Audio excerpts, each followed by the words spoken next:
Hello, everyone. Omni-sensei here with What If I Was Reborn in MHA with Vampire Bloodline, Part 2. If you enjoy this content, please smash the like button. If you haven't already, please subscribe to the channel. Don't forget to check out the original story linked in the description. I hope you enjoy listening to it. Standing at the highest point in USJ were two figures draped in black clothing. The first was standing in a laid-back manner, leaning on a railing with his hands tucked in his pockets as he watched the scene unfold before him, while the second wore a fearsome hat in the shape of a jackal. And resting on his shoulder was a golden polearm with a square tip. Today was the day Kyle had been preparing for. His fight with Muscular, the dozens of villains he feasted on, it was all for this very moment. The day the League of Villains would finally reveal themselves. It would be in this very room that All Might clashed with a Nomu for the first time. He remembered the episode in crisp detail, so watching it was like having a front row seat to a football match you often watched at home. Carnage was being unleashed in USJ as both villains and heroes engaged in a ferocious clash. Eraserhead was at the forefront of the battle, wearing his way through the villains so fluidly that it made them look like fools. Behind his mask, his eyes were gleaming red as he erased one quirk after the next, slowly advancing toward Shigaraki. With a calm gaze, Sino observed the area, taking note of everyone present when his eyes landed on a peculiar individual. "Are you sure you want to fight that thing alone?" he asked, pointing a finger at the Nomu beside Shigaraki. "It looks pretty strong, and freaky too." Kyle nodded, his eyes locked on the beast. "I'm going to use it as practice. All you have to do is observe from up here. You are my backup when something goes wrong." Snap! Eraserhead's luck had finally run out. His goggles bounced on the floor, sliding a few feet away from him. Blood was dripping from the side of his face, yet his eyes still bore that red glow, his vision locked straight at the Nomu. Kyle had seen it before. It would only end in a broken shoulder and terrible headache. He should be arriving soon as well. This world's #1 hero. "I guess it's about time I made my entrance," Kyle said, adjusting his golden mask. He walked toward the edge of the platform, and then he jumped, free-falling from dozens of feet up. As his body accelerated down, Kyle closed his eyes and took a deep breath, knowing it would be the last calm moment he would have till the fight ended. And then he opened his eyes, just as he was about to crash into the ground. Whoosh! His body became a blur of black, a mirage too fast for the regular human eye. No one saw him coming, not the Nomu, not Eraserhead, not Deku. All they saw was darkness and then the explosion that rocked USJ. Bang! His fist dug into the belly of the Nomu, sending a shockwave rippling through its entire frame. The floor cracked on impact, creating a small crater where the Nomu had stood. The Nomu was launched back like a rocket, its body bouncing several times on the floor, digging up concrete and gathering dust. The wind from Kyle's arrival came a second later, blowing his hair and clothes violently. When the dust finally settled, the students as well as the villains stared wide-eyed, unable to comprehend what they had just witnessed. Explosive power similar to All Might and flight as well as breathtaking speed. Who is he? Did he manage to push that thing back? I've never heard of anyone like him. Both heroes and villains alike stood confused, each side unsure of how to approach him. Who are you?" Aizawa stuttered, his hand pressed against his bleeding wound. Kyle didn't answer. Instead, he grabbed Eraserhead by the scruff of his collar and tossed him right towards the students. "Tsh, keep him away from the fight," he screamed to Deku. Just as Eraserhead was launched, his mouth hung open, his brows creased as the Nomu appeared right next to Kyle, both arms raised. "Nomu! Crush him!" Shigaraki screamed from the side, his voice fraught with rage. The Nomu brought its clasped fists right at Kyle's head with enough force to crush a mountain. But Kyle lifted his hands just in time. Boom! Another shockwave cut throughout the room, causing the floors to rumble and the wind to whirl like screaming banshees. Kyle felt his arm quake from the oppressive force of the Nomu's raw strength. He gritted his teeth and smiled. So All Might fought against this monster when injured. Let's see how well I fare. He pushed the Nomu's hand to the side and jumped back just as another fist crashed into the floor. Before it could draw back its arm, Kyle stepped on it. It took 2 steps. He boosted himself from the arm and placed his other foot on its shoulder for leverage just before driving his leg right into the side of its face. The Nomu's head snapped to the side. The creature staggered, but it was just for a second, after which it cracked its neck, turning back to stare at Kyle with its crazed eyes. It was completely unharmed from the attack. Shock absorption hair. Kyle cracked his fingers. I have something just for that. His muscles suddenly grew taut just before they began to swell. It was not as big as muscular would have done it, but it was a noticeable change. On every single aspect of his body, Kyle strengthened his muscles, feeling raw power surge through him like never before. Then he smiled darkly, flexing his fingers just before tightening his fist. Before All Might arrives, let's try to have some fun, shall we? The ever-silent sentinel gave no answer. Not like it could if it wanted to. It took a step, the ground cracking below its feet and the muscles of its leg contracting. Then it lunged, moving faster than anything Kyle had ever seen. Yet he did not wait. Why wait for it to come to him when he could go to it himself? Whoosh! His feet left the floor as he stormed towards the Nomu like a ballistic missile. When their fists met, it was as though the building would crumble. Shockwaves thundered like lightning from each blow that landed. Waves of wind cut through the area, shattering the glass. The floor caved, traveling to the very foundation of the building. And yet, they were just getting started. Their arms were moving so fast that it became a blur of motion, both fighters dancing around each other in a lethal clash to prove who was superior. The superficially enhanced human built to slay the #1 hero? Or the undisputed Bloodlord? The Nomu's fist brushed past Kyle's cheek, leaving a huge cut that sent blood dripping down his face. Kyle responded with a thunderous kick that for a moment allowed the Nomu to converse with angels. A blow from the Nomu sent Kyle into the air, but he flipped mid-air, his feet cutting through the air and diving deep into the Nomu's shoulder with a sickening crunch. The Nomu screeched in pain and grabbed Kyle by the face. Its hand was so large that Kyle's head fit perfectly in, its powerful muscles already contracting to turn his handsome face to mush. But before it could do it, Kyle grabbed its fingers with both hands and ripped them off like they were paper, tearing out a few fingers right from the joints. Scree! Letting out an infernal shriek, the Nomu jumped back, cradling its shattered hand by its side. For a moment its eyes displayed an emotion no one had expected it was capable of showing. Fear. Its blood had spilled on Kyle, crimson drops adorning his golden mask and face. Kyle took a step toward the Nomu. Then he licked the blood right off his lips only to spit it out. Disgusting. Then he stared up at the Nomu and lazily raised the fingers he had in his hands. A dark smile appeared on his face. Oh sorry, did this belong to you? After Dark, and Bloodlust, could boost Kyle's abilities by up to 100%, so he was not exactly fighting at full strength. And yet, after his Bloodline stability, there was a small part of him that had expected to completely decimate the Nomu with ease. And yet, the Nomu had actually put up a fight. He wiped blood off his cheeks and began strolling towards it. Step. A ghostly energy began to seep out of his skin, enveloping his body in a red fiery aura. The fight had given him some clarity. If he could not flatten this Nomu with ease, then Peak Shigaraki, who was strong enough to take on all the top heroes as well as the MC, was probably still stronger than him. Step. His footsteps resounded over the room. It was a low thrum, yet in the silence, it seemed louder than anything else. Maybe I'm overthinking this. He had barely spent more than a week in this world, and he could already take on a Nomu of this caliber. Doesn't that mean I'm on the level of the top 3 heroes? Step. Kyle had finally gotten to the Nomu, who had not made a move since he began walking. It was not only that. Shigaraki, Deku, Eraserhead, and every single person in USJ had frozen still, cold sweat running down their necks as he stared down the beast. I can't move. Deku said, his voice barely a whisper. It was as though his legs were encased in ice, his heart hammering like war drums.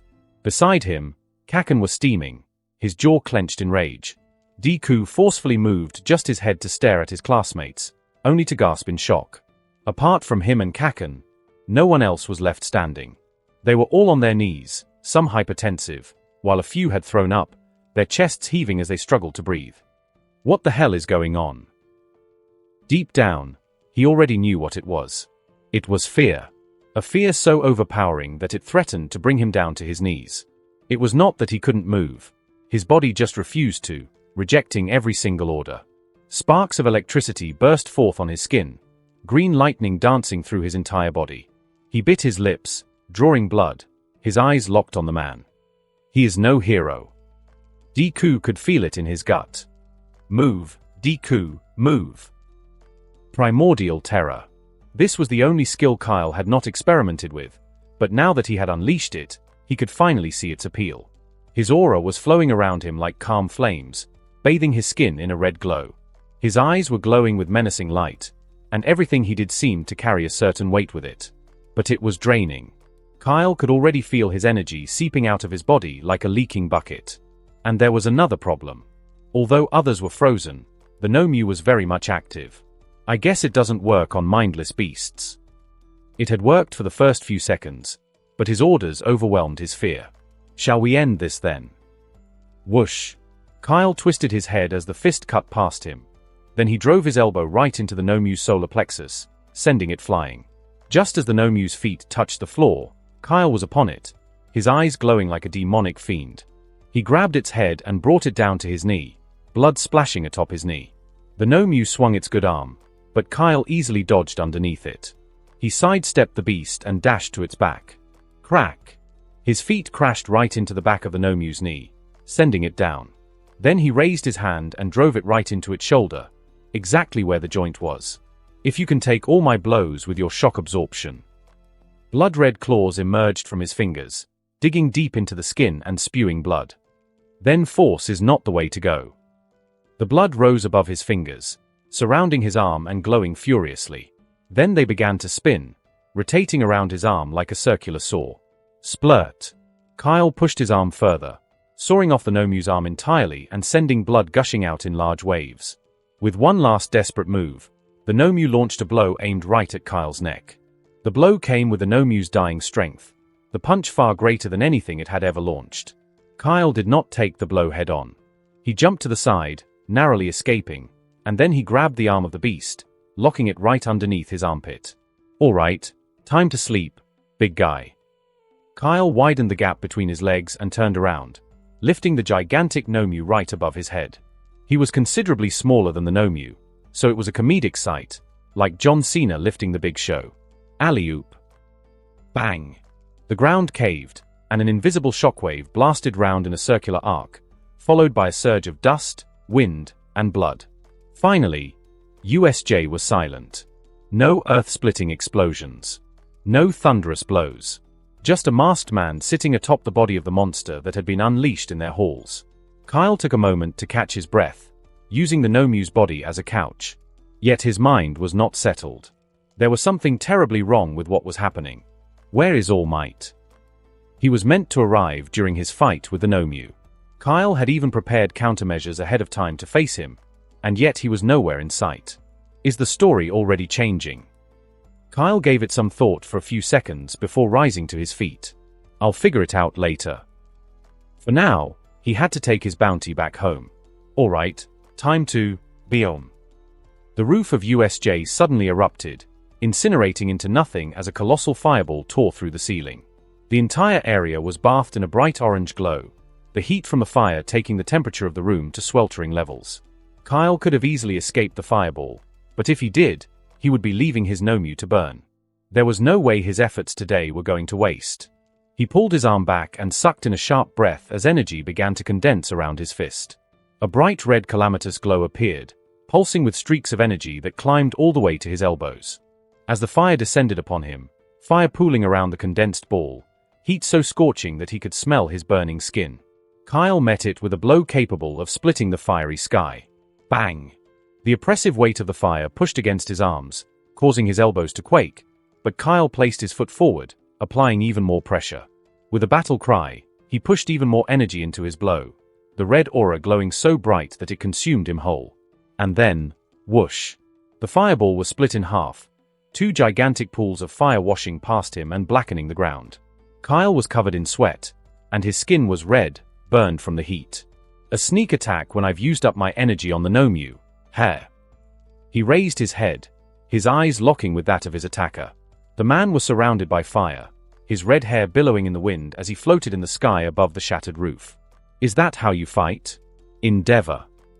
Endeavor stared down at Kyle, his gaze sharp and entirely focused on his smoking figure. He is still standing after that. His eyes narrowed slightly just before he spoke. Black clothing, a golden mask and super strength. You are the Midnight Vigilante, aren't you? The man who took down Muscular. 2 days ago, a district was upturned in a clash between a notorious villain and a masked man no one recognized. After cross-checking the hero database, it was confirmed that there was no hero matching his description, and so an arrest warrant was placed on his head. Doing hero work or fighting villains without a license was highly illegal and for good cause. But that was not what put him so high on the wanted list. It was the fact that he had shown signs of possessing multiple quirks. A trait linked to that man. "I never thought doing All Might a favor would lead me right to you," Endeavor said, his expression stern. One glance at USJ was enough for him to make a logical guess about what had happened. There was a dark humanoid creature resting unconscious on the cracked floor. Aizawa was injured, and there were countless villains scattered around the area, some unconscious while those awake could barely move. Apart from the masked man and the villain beside him, there was no other person that looked interesting. Whoever masterminded the entire thing must have escaped after he appeared. Endeavor folded his arm across his chest. "You are coming with me." Silence. The man stretched his arms and smiled darkly. There was a small whistling, like the sound of a passing breeze. But slowly, it became as loud as a monstrous howl. The vigilante's clothes tussled and turned, pushed about by the vortex that had formed around him. Another quirk. With a relaxed stance, he lifted a single finger at Endeavor and smirked. "And who is going to make me?" Suddenly, the winds around him vanished, appearing around Endeavor. It condensed, solidifying until it compressed to a solid cave made of wind. Endeavor was unmoved by the display. Such a quirk was useless in the face of true power. "I have to say, I am truly disappointed. I really thought you were someone worth my time." Endeavor's body began to glow even more brightly. The fire surrounding him flared to more oppressive levels, his body glowing underneath the might of his flames. "This is nothing to me." Whoosh! His fire exploded outwards. But the moment his flames touched the cage, Endeavor realized it wasn't air. Boom! The fire met the cage, causing a catalytic reaction, the flames growing into something beyond his control.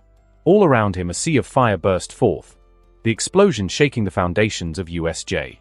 Endeavor, who was still in the midst of the inferno, was using his quirk to contain the flames, his body heat skyrocketing to dangerous levels. But by the time he had finally contained the explosion, the vigilante was gone. Kyle placed the Nomu on the floor of a dark alley. His body still stung from Endeavor's sneak attack, but it was already healing, albeit slowly. To think Endeavor would show up. It was nothing like what happened in true anime. Worst of all, one of the villains he had beaten up must have blabbered on about him, and now they were on their hot priority list. TCH. "So what are you going to do with that thing? It looks like it's still alive," came a voice from beside him. Kyle let out a tired breath and waved toward Sino. "You can go back now. Go back to Teyvat or wherever you go when you're not here." Sino nodded and turned around, but before he left, he quickly said, "Make sure you don't NOM too hard on the Nomu." Sino. He immediately vanished before Kyle could say a word, leaving him alone with the Nomu. Kyle sighed and stared down at it. "I guess there is no need to waste any more time." He sank his teeth into its neck and almost recoiled when the blood reached his tongue.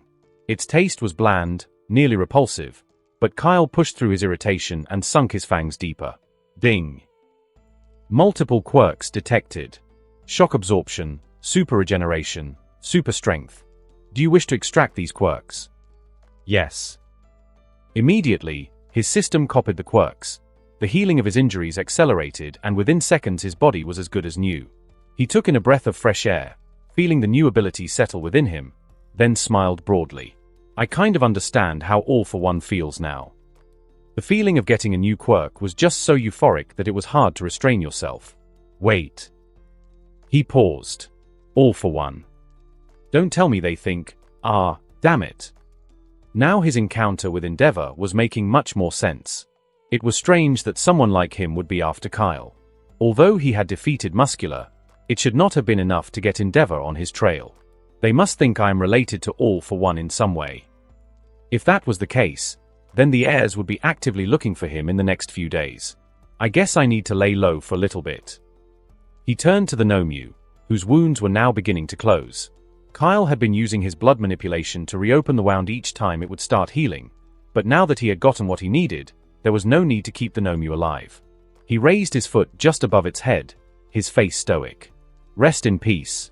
Big guy. Crunch. Arg. Crash. Shigaraki slammed his fist into the table, swiping everything atop it down to the floor. His plan had been perfect.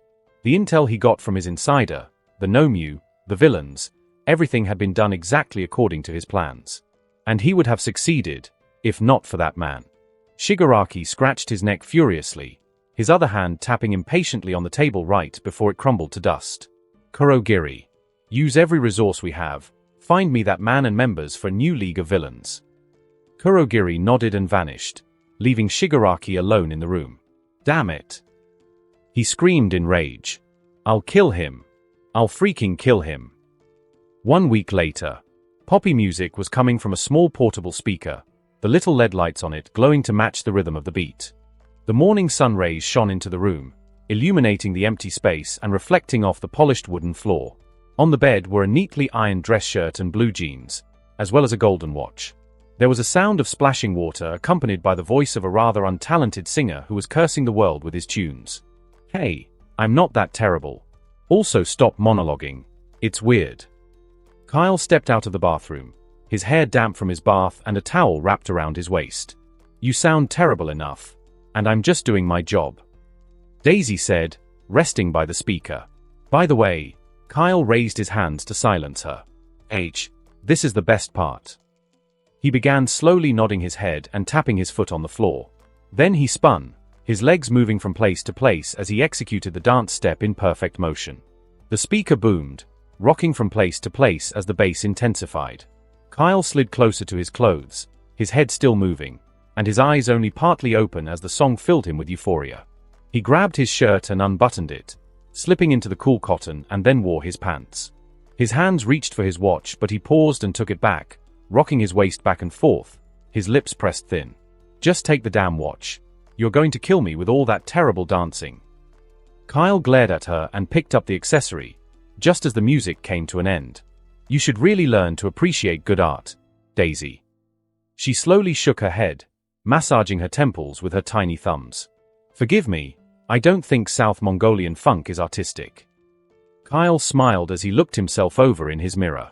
What has gotten you excited? Daisy asked, jumping from the bed and climbing up the dresser. Would you prefer if I were miserable? He asked, pointing at his hair cream. Daisy picked it up with both hands and lifted it up to him. Well, if you must know. We are at the end of the month. She watched him blankly. And? What is the one thing that happens at the end of the month? The event that makes a lot of adults happy. Daisy leaned on a perfume bottle and stared at him, trying to figure it out. Payday, exactly. Kyle said, cutting her off. Today is payday, and guess what? I am the boss. In order to get a proper account of how much money the cafe was making, Kyle had chosen to leave the cafe earnings untouched. Although cash was never a problem for him, the thought of finally seeing how much he made excited him. It was like cracking open a piggy bank at the end of the year. All right, have fun with that, she said, just before she vanished. After he was done dressing up, Cly left the room and went downstairs, where his Tsumi was. She too was fully dressed and ready for work in a black power suit and heels so sharp that they could substitute for daggers. Tsumi was already on her way out when Kyle arrived, but when she noticed him, she folded her arms, a curious expression on her face. Him? Are you going out? She asked, clearly surprised that he was up that early. I want to check out the cafe. I'm thinking of taking it more seriously. Is that so? She smiled and nodded. Okay, call if you're going to be late. Wait. Kyle called out. He couldn't let her leave just yet. Or, can you give me a ride? He could have just taken a bus, or even flown there if he wanted to, but since the day Tsumi dropped him off in her Bentley, Kyle had been having dreams, bad dreams. In those dreams, he would see himself standing on the street only to be run over by a big white truck. Whenever it would happen, he would always hear a voice in his head whispering, "Stay away from public transport." Kyle figured out it was just his inner mind trying to goad him into hitching another ride in her car. Seating on the soft leather chair, inhaling the new car smell, getting lulled to sleep by the sound of its twin-turbocharged W12 engine. Kyle? Oh sorry, I was lost in thought for a moment there. Sumi placed her palm on his forehead and leaned closer. "Are you sick?" He sighed. "No, I'm perfectly fine." She watched him for a few more seconds before placing something cold in his hands. "I was going to give it to you before I left. I hope you haven't forgotten how to drive your own car." Kyle's mouth hung open the moment he saw the logo. It was a Beamer. He had a freaking Beamer. Sumi smiled and opened the door. "Shall we?" Just like last time, they both went down to the parking lot, but unlike before, while Sumi got into her car, Kyle strolled towards his. He did not enter at first. He just watched the car with a faint smile on his face. It was a dark blue BMW M5 with lights that shone like crystals, blackout tinted windows and a thin black streak like lightning running from the headlamps right down to the taillights. Kyle pressed the button of his key, and heard the satisfying pop as the doors clicked open. He got into the car and started the engine, hearing the exhilarating roar as it came to life. Maybe the past me wasn't that bad. A man with dark grey hair and rounded spectacles walked into a shop, cautiously looking around. There was a cigar between his lips, the white smoke waffling up into the air as the tip burned crimson. Duran took one last drag of the cigar and pressed the butt against the wall before pocketing it. There was a girl organizing the shelf not too far from him, her blonde hair tied up in a ponytail. Immediately Duran noticed her. He smiled and pulled out a card from his pocket. "Himiko Toga." Just as the words left his lips, the girl moved, rushing up to him faster than he could react. His card fell, sliding underneath the shelf as he fell back, landing hard on the floor. He did not know how she had happened. All he knew was that now the girl was atop him, her dagger pressed against his throat. And yet, this only made his smile broaden as he raised his hands in surrender. "Himiko Toga, how would you like to join the League of Villains?" Knock knock. Sakura was startled awake, immediately sitting up as a loud banging sound reached her ears. She sleepily glanced around while rubbing her eyes. She was in her hostel room, a small cubicle that could barely fit her bed, talk less of anything else. There were a few clothes arranged on her creaky wooden chair and a ton of books scattered by her side. What was that sound? Bang! Bang! "Sakura, I know you're in there. Your rent is due, you drunkard." Eek! She jolted as she began fumbling around for her contact lenses when another bang resounded from the door. "You think you can hide from me?" There was no time to put on her contacts. Glasses. Where are my glasses? She tapped down her bed, the world a blur of colors. Then her hand landed on something firm. She immediately picked it up and put it on, already climbing out of her bed. Finally, the world around took shape as she dashed through the room. Without wasting any time, Sakura took off her sleepwear and tossed it to the floor, quickly pulling out some clothes from her closet. In less than a minute she was already fully dressed. This wasn't her first rodeo. She grabbed a mint from her desk and hurried to her window, pulling it open. Why am I wasting my time speaking to this freeloader when I have a spare key? I'm coming in. Is that even legal? Sakura wondered. The window creaked open and Sakura hurriedly climbed onto it. She stared down at the 6-foot drop in front of her, cold sweat pooling on her brows. This was the hardest part. She had even broken her legs once while trying to escape. But the situation demanded sacrifice. If she were caught, she would get an earful from the caretaker, but if she escaped, she gulped. The door to her room was pushed open, but just as her caretaker was about to step into the room, Sakura jumped. Sakura arrived at the cafe 30 minutes late, limping into the building. I really need to sort this mess out, she thought, sighing deeply as she sat on one of the chairs. Even after working overtime, she was still far behind on her loan repayment. Her rent was due and there was a lot of stuff she still hadn't bought. Last time, she stopped paying her electricity bill to save money. A few days ago she had cut off her water and began relying on her neighbor to bathe. Maybe if I eat 4 times a week instead of once daily, I will save up enough. Moan, Sakura. Eek. Like a startled cat, Sakura shot up to her feet and jumped back, only for her foot to get hooked on the leg of the chair. The world swirled in her vision as she fell, eyes shut tightly, hands wrapped around her head as she waited for the pain to come. But it never came. Instead, she felt a hand hold on to her back. The grip was firm but at the same time not so hard that it hurt. She slowly opened her eyes, her gaze locking on a pair of dark crimson orbs that shone like rubies. For a moment she was at a loss for words. She could not remember anyone that had eyes this beautiful. But then a second later, when she realized who it was, It was as though she had been doused in icy water. Her spirit nearly leapt out of her body. "BBB boss." Sakura yelped. She quickly wiggled out of his grip and distanced herself from him, bowing repeatedly. Kyle was the type of boss that would stroll in at any time he felt like, look the place over and leave without doing any real work. Yet, here he was, barely 8 o'clock, staring down at her like the demon he was. She could already imagine the insults he would rain down on her. "Idiot. Bird. Klutz. I'm sorry, sir, I didn't know it was you. Today is payday. I hope I haven't gotten on his bad side already." If she wasn't paid, then she would definitely die of starvation, or worse, get kidnapped and sold for parts by the shady people she borrowed money from. Sakura waited for his response, but strangely, Kyle did not say a word. Instead, he kept his gaze on her, his pupils nearly swallowing his iris whole as he concentrated on her. Also, did he just sniff the air? "Please, sir, I will work overtime if I have." Kyle placed a finger on her lips, silencing her, then looked her over, his eyes gliding from her rough uncut hair to her lanky body, down to the foot she was favoring. Sakura felt like vanishing.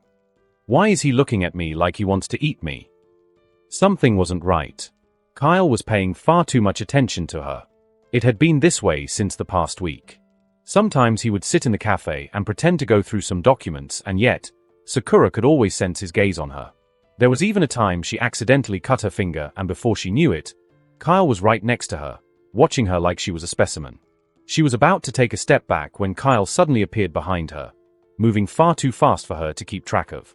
He placed his hands on her shoulders, his fingers dreadfully cold, then leaned close to her ears before whispering, "My office. Now." Sakura felt a chill run down her spine, goosebumps rising all over her neck. She wanted nothing but to run as far away as possible, and yet, she knew she had no choice in the matter. None of them did. Kyle had made sure to pick workers who would be indebted to him. That was why no matter how much he abused them, they could not run, they could not complain. She steeled her heart and followed closely behind him as they made their way to his office. It didn't matter what the punishment would be. She would do anything as long as she could keep her job. Immediately after she stepped into the room, Kyle pushed the door closed and locked it, trapping her in the room. Then he sat in his seat opposite her, legs crossed, and began drumming his fingers on the desk. "You may sit." She hurriedly sat down, her hands folded on her lap. Kyle scoffed, picked up a file from his table and tossed it right in front of her. Tap. Sakura jolted in her seat. "What is the meaning of this, Sakura?" A few hours ago, Kyle pulled up into the parking lot, giving his car one last look before exiting it and locking the door. It was still early, just a little above 6 a.m., which was why the streets were mostly empty.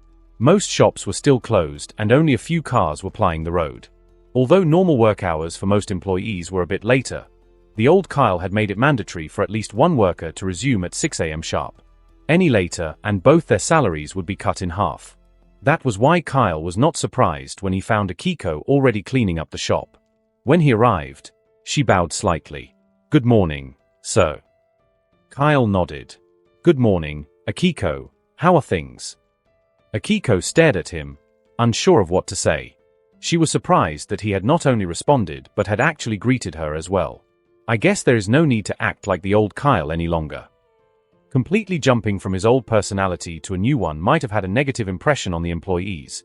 So during the past week, he had slowly been softening his touch little by little. That way they had been given some time to adjust to the new him. Kyle looked around from where he stood, noticing that Akiko was alone. "Where is Sakura, by the way?" "Soku? Oh, she hasn't arrived yet. I'm the one on duty today." Kyle nodded and began walking to his office. "Get me a full breakdown of the cafe's financial record." "Yes, sir." After settling down comfortably in his office, Akiko arrived shortly after with a 5-page document outlining exactly how the cafe had been run for the past 3 months. Since he was a business major before his unfortunate demise, it didn't take long for Kyle to thoroughly examine the documents. But the more he read, the more shocked he was. What sort of rubbish is this? He flipped through the document, arriving at another page. Absolute garbage. Why was he losing money instead of earning it? Why was the cafe slowly heading towards bankruptcy? Finally, he arrived at the last one, his finger tightening on the paper to the point that it nearly tore. "Akiko," he said, his voice lacking a hint of emotion. "Yes, sir," she replied, her voice subdued. "Who is in charge of finances?" Akiko fidgeted, unwilling to sell out her friend, but she could not let herself take the fall for it either. "Sakura," she said, her voice so low that anyone else would have missed it. But not to Kyle. To Kyle it was as loud as it could possibly be. The present time. "What is the meaning of this, Sakura?" Sakura had been forced into Kyle's office, the door locked behind her, and now she was being questioned about something she had no answer for. Before her was the financial statement of the cafe, outlining every single sale they had made over the past couple of months. But why was he asking her about it? What did he really want to know? Those questions haunted her as she kept her eyes on the file. The room felt colder than it should have been and Kyle's gaze even more oppressive. "Why didn't you tell me?" Kyle asked, his question hanging in the space between them. "Are the numbers wrong? Did I make a mistake?" One error in the statement and she could forget about going home with a salary. Maybe she wouldn't even go home at all. When she didn't reply, Kyle pulled his drawer open and to her surprise, he brought out a knife. Sakura nearly jumped out of her skin, sweat rushing down her face as Kyle placed his finger to the tip of the blade. He was watching the dagger as though it were the most precious thing in the world. "I'm sorry," Sakura stuttered. She closed her eyes tightly. "It's my fault. I don't need a salary. I'll work for free from now on. Anything, please don't just kill, slash." Her eyes snapped open and she shrieked back, only to see Kyle slice open a pack of chips and place the knife back into his drawer. He handed the chips to her. She blinked. "Hey." Kyle shrugged. "What? You looked hungry." Who the hell opens chips with a dagger? Sakura's free hand tightened on her skirt while she grabbed the chips with her other hand. Normally, the tense atmosphere was enough for anyone to lose their appetite, but Sakura's hunger had passed the point where it could be affected. She grabbed a handful of chips and stuffed it into her mouth. "Anyways, Sakura, why didn't you tell me that you are this talented?" Not bothering to swallow her food first, Sakura leaned forward, thinking she might have misheard him. "Excuse me." When Kyle went through the financial records, at first he was surprised. For many months he had been at a loss and the business was mostly surviving due to external input. No doubt his sister's input. But 1 month ago, around the time when the real Kyle had fallen into a coma, the business had taken a turn for the better. It was clear who was killing the business and who had revived it. This month, sales had skyrocketed, more than doubling last month's sales performance, all thanks to the girl seated in front of him. "You have a talent for this business, Sakura." Kyle reached into his drawer once again and pulled out an envelope. "And because of that, this month I have decided to pay you for all the overtime you've worked as well as add a juicy bonus." The old Kyle had overworked his staff and never compensated them for their efforts. Kyle had no intention of following in his footsteps. If you want your business to blossom, then you must do well to take care of those handling it for you. Kyle placed the fat envelope on the desk and slid it to Sakura. The envelope slid to a stop right in front of her, yet Sakura made no move to take it. She just stared at the envelope, face downcast. Kyle raised a brow. Did she want a bigger envelope? After waiting for some time, she reached for it, her hand shaky as she grabbed the envelope and peeked into it. Drip drip. Sakura wiped her eyes with her palms, but more tears poured out, flowing down her cheeks and onto her shirt. "Sakura, did I do something wrong?" Tears gushed out of her eyes like a broken dam and Sakura hiccuped, wiping her face to stop the tears, yet they kept coming. Thank you. Thank you." Sakura stuttered, speaking in between sobs. Kyle just stared at her, unsure of what to do. Somehow, he felt what he had done meant far more to her than he could have guessed. When Sakura finally stopped crying, her eyes were puffy from having shed too many tears. Kyle had allowed her to cry to her heart's content, but now that she was done, he decided to ask the question that had been weighing heavily on his mind. "Sakura, is there something going on with you?" Anyone with eyes could tell that something wasn't quite right with Sakura. Even from the first day they met, she had been out getting drunk to a stupor, and while a number of people did it for fun, Kyle was sure it was not the case for her. She was always wearing clothes that were nearing the end of their lifespan, and sometimes he would catch her staring into space. She had even come limping today. Her emotional breakdown only went to cement what he had already suspected. If she can do this well in her current state, Imagine how much money she will make me if she's 100%. The question he had asked earlier had not been answered yet, but he was in no hurry. He gave her time to compose herself before speaking, only for her to burst into tears again. When she had finally cried out all the tears she possibly could, Kyle handed her his handkerchief. She took it from his hand, sniffling as she blew her nose, and then began to tell him everything that had happened right from the start. Sakura was the only child from a poor family, and in order to break out of that poverty, her parents sold everything they had to send her to college in hopes that she would get a good job after. But college was not the way she expected it to be. Never would she have expected it to be so expensive. Rent, lecture notes, practical dues, course registrations. It was a labyrinth that pulled students in and drained their vitality, drying their pockets and tossing out the chaff that was left. At the end of the day, she ended up drowning in debt so deep that she could hardly breathe, even to the point of borrowing from rather questionable individuals. I see. Kyle tapped on the table while watching her. Please, don't concern yourself with me. She adjusted her tear-stained glasses and stood up. She picked up the envelope, cradling it in her hands like a baby, and bowed. This will be a great help, thank you. Will it be, though? Kyle mused. She was so deep in debt that this was merely a drop in the ocean. And considering how she had been flying windows and hiding in dumpsters to avoid the people she owed, she might not last the week. If she were caught, then she would either be smuggled out of the country and sold or locked up behind bars for fraud. I'll lose my moneymaker. But even that paled in comparison to what he would lose if she was gone. I won't find blood like hers anywhere else. Sakura turned to leave when, thwack. A pen suddenly flew past her ear, embedding itself in the wall in front of her. Wait. Kyle stared at his table, trying to think of any possible solution, then he smiled and looked at her. Sakura, have you ever thought of doing a good deed? I'm sorry, I don't think I follow. Kyle leaned back in his chair and began fiddling with the mug on his desk. You know, people say that if you do good, the universe will find a way to pay you back somehow. Sakura gave him a blank stare. Okay. You happen to be in luck today, Sakura. I will give you enough money to not only cover your pressing debt but also for you to live well enough, and then I'll promote you to manager and raise your salary as well. He paused. That way, you'll be free of debt in merely 6 months. Sakura would have cried, but Kyle was sure her eyes were all but dried of tears. Instead, she bowed far too many times to count while repeatedly saying thank you. Kyle pushed his chair back and walked up to her, stopping her from bowing. No need to thank me. I'm just doing what any decent human would do. I'll make sure I work 10 times as hard as I normally. It's not free. Sakura blinked, eyes wide as she stared at Kyle. But I can't afford to take on another loan. Kyle's eyebrows creased slightly as he walked back to his desk and leaned on it. Well, you won't have to pay with money. I accept other types of payment as well. He said the last part in a voice that promised trouble, then smiled innocently. Sakura gave it some thought for a moment, then stared at the fat envelope in her hands before looking back at him. Kyle's smile deepened. What type of payment? Your body, of course. Sakura shrieked back, but the door barred her path and her back bumped against the wooden frame. What are you talking about?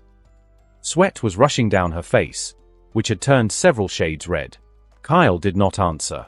Instead, he took slow steps forward, like a cat cornering a mouse. He had held back for so long. The intoxicating smell of her blood had saturated his office to the point that it was nearly driving him mad. Vampires and their lust for blood. This was an opportunity he couldn't let slip by. When he got to Sakura, she looked down, her eyes locked on the floor, but he placed a finger underneath her chin and raised her head to meet his gaze. Sakura, can I trust you to keep a secret? The girl nodded, her eyes as wide as saucers. Good. You see, I have a rather unique quirk, and unlike others, my quirk causes me to develop certain proclivities. Sakura leaned back so hard that Kyle heard the door creak at its hinges. I will make sure you live a comfortable life from now on, Sokka-chan. All I need is your blood. Immediately the words left his lips, Sakura's eyes narrowed and she stepped away from the door, then took in a large breath. Ah, really? Thank goodness. I thought you were going to ask for something else. Kyle raised a brow and licked his lips. Really? What else did you think I was going to ask? Never mind, she screamed and breathed out. Mum. Kyle smiled. Why are you acting like this is so normal? I thought you would be creeped out. Sakura shrugged. I already sell my blood every other month. I figured it would be better to sell to the highest bidder. Kyle laughed, then placed a hand on his temple as he looked her over. This girl is something. Before Sakura could blink, Kyle was behind her, leaning closer to her neck. This is going to sting a little. Then he sank his fangs into her neck, drawing the warm blood into his mouth. It was euphoric. It was as though electricity coursed through his body the moment he got a taste of her blood. The metallic aftertaste was like liquor, the blood itself sweeter than honey, and the aroma caused the hunger inside him to stir. But although he wanted to drink to his heart's content, Kyle pulled away his lips only a few seconds after and took a step back. If what she said was true, then her blood volume was probably already low and her blood cells were working overtime. I wonder, how would she taste if she were a little healthier, a little fatter? Then he paused and slapped his forehead. Damn, I'm really turning into the vampires I see in movies, aren't I? Sakura seemed stunned at first, but when she placed her hand on the wound, she realized that it had already closed. She took in a shaky breath. This will take some getting used to.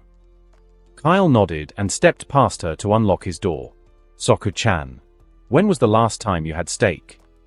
Kyle was sitting in the cafe, sipping on a cup of coffee and going through the month's financial statement, while Sakura was seated in front of him, munching on some pastries Akiko had made.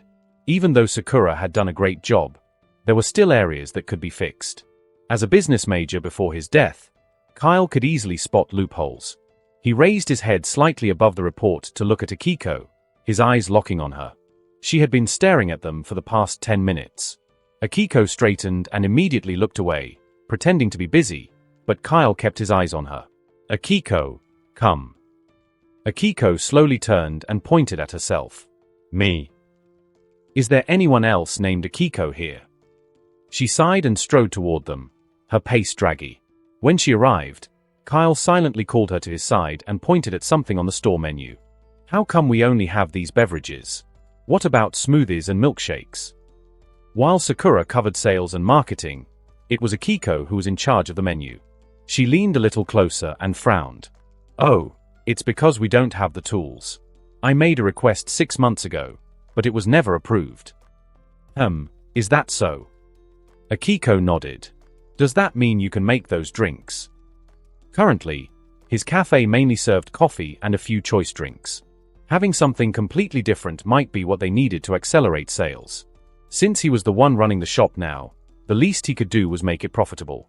Akiko nodded enthusiastically and placed both hands on her waist. Of course I can. I've been working in cafes since I was little. All right then. Kyle pushed his chair back and rose to his feet. You're going to get it now. Of course. Why wait? Akiko jogged up to the glass windows and stared up at the sky. But it looks like it's going to rain soon. That shouldn't be a problem, Kyle replied, pulling out his keys, and then he grabbed Sakura, who was busy devouring a donut, by the arm. You're coming with me. They both left the cafe and walked into the parking lot where Kyle's car was parked. Beautiful, isn't it? He asked with a smirk as he twirled the keys in his fingers. Let's go. Kyle unlocked the doors from a distance and began walking toward it, while Sakura did a 180 and walked toward the street. Only when Kyle opened the door did he realize Sakura had gone in the opposite direction. She was now standing by the side of the road, watching as cars drove by. What is that girl doing? Kyle drove out of the parking lot, stopping right in front of her, and then he rolled down his window and glared at her from within the vehicle. Sakura waved at him. Don't worry, I'll catch up soon. Kyle gave her a deadpan look. What are you doing? Waiting for the bus. Silence.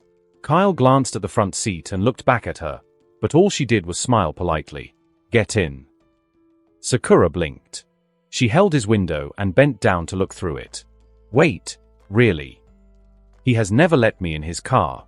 He normally tells me to take the bus. Sakura mused as she watched him. Kyle sighed tiredly and pushed the door open. Come in, let's go.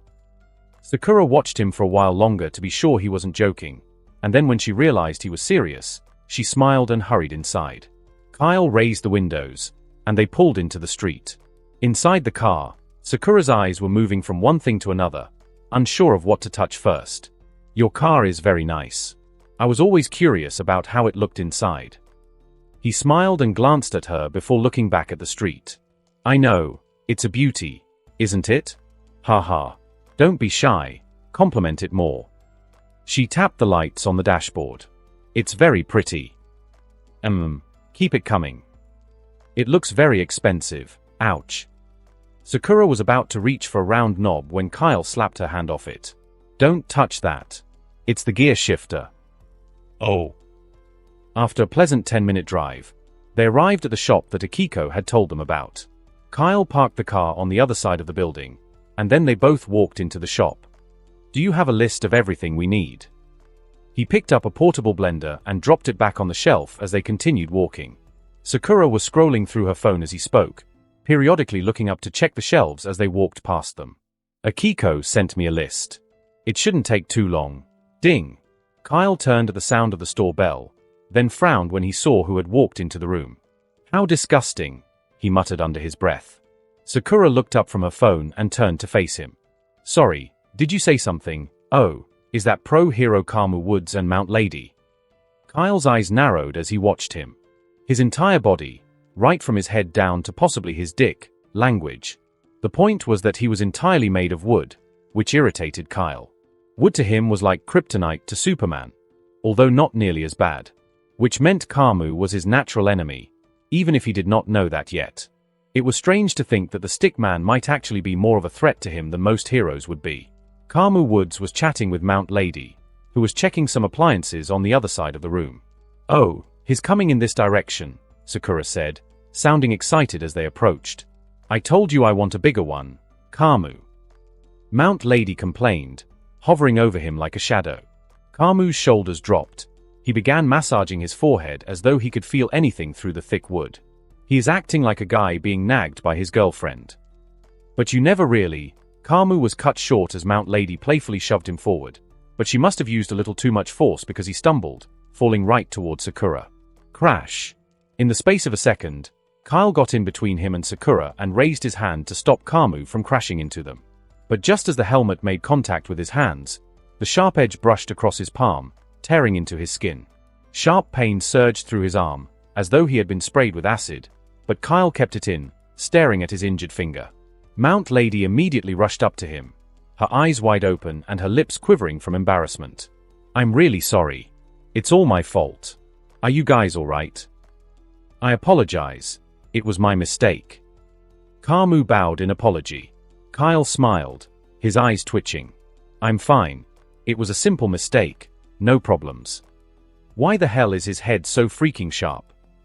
Kyle cursed in his mind. "I'm going to have to look out for that razor head if we ever cross paths." After apologizing a few more times, they both walked deeper into the shop, where Kyle could hear Kamu quietly scolding Mount Lady. Sakura, who was behind him, gasped when she noticed his hand, then she grabbed it. "You're bleeding." "Don't worry, it's nothing serious."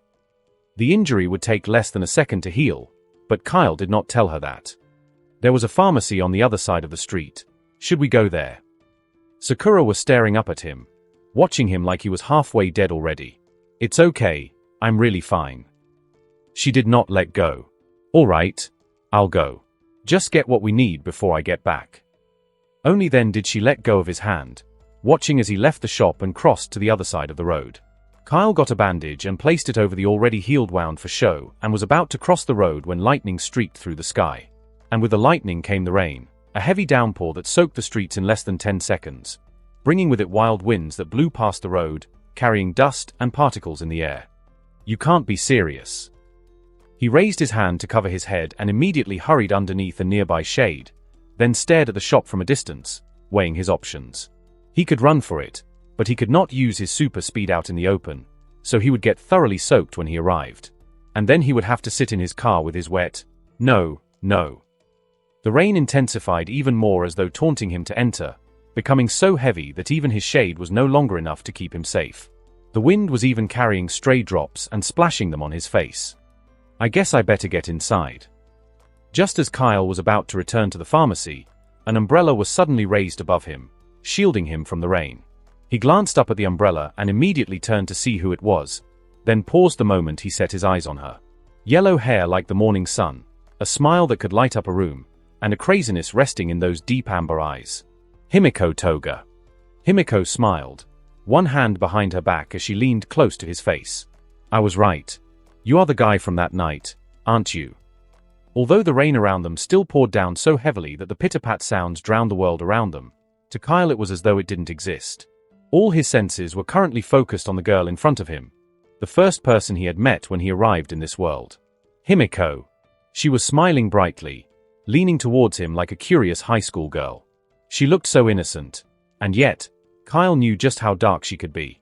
At this point in the story, Himiko had already murdered a few people. Her life was already a mess, and if not for her mask, she would have been behind bars already. But even still, it was still early. Himiko had never received proper guidance, so she let her bloodlust take over her to the point she had no control over it. Joining the Villain League later would only further worsen her chances of having a good life, but thankfully, that was later on in the story. According to the plot, Shigaraki would not be forming the new league at this time. Kyle smiled back at her. You're the girl that bought me water back then, right? Kyle faked a nervous smile and offered her his hand. I'm Kyle. Himiko suddenly grabbed his hand and pulled him along with her, right into the pouring rain. Her umbrella lay discarded by the sidewalk, Himiko giggling as they were assaulted by the storm. As they ran across the street, she turned back briefly to smile at him. I'm Himiko, she shouted in order to be heard over the beating rain. Immediately after they crossed the street, Himiko pulled him into a certain shop, banging the door behind them. She was laughing, her body soaked so thoroughly that Kyle could see the outline of her bra underneath it. He looked away and tried to stop himself from frowning, because even though he was apparently stuck in a room with a beautiful girl, he had another thing on his mind. My car. It looks like I'll be taking the bus home. He mused and turned to Himiko. Himiko smiled innocently, as though she had not just drenched him in water. Sorry. My boss said it's either I get more customers or I'll be fired. Boss. It was then that Kyle gave the room a proper look. It was a decently sized space with rows of shelves at every corner. Arranged on those shelves were hundreds of comic books from shounen to seinen, down to even the more spicy variants. So she works here. The anime often only showed the major parts of the story but failed to add little details like this. Apart from the trust fund kid, Shigaraki, it made sense that even some villains had jobs. Himiko had been kicked out by her family a long time ago, and she was not the type of villain that stole to survive, so it made sense in a way. So you need more customers.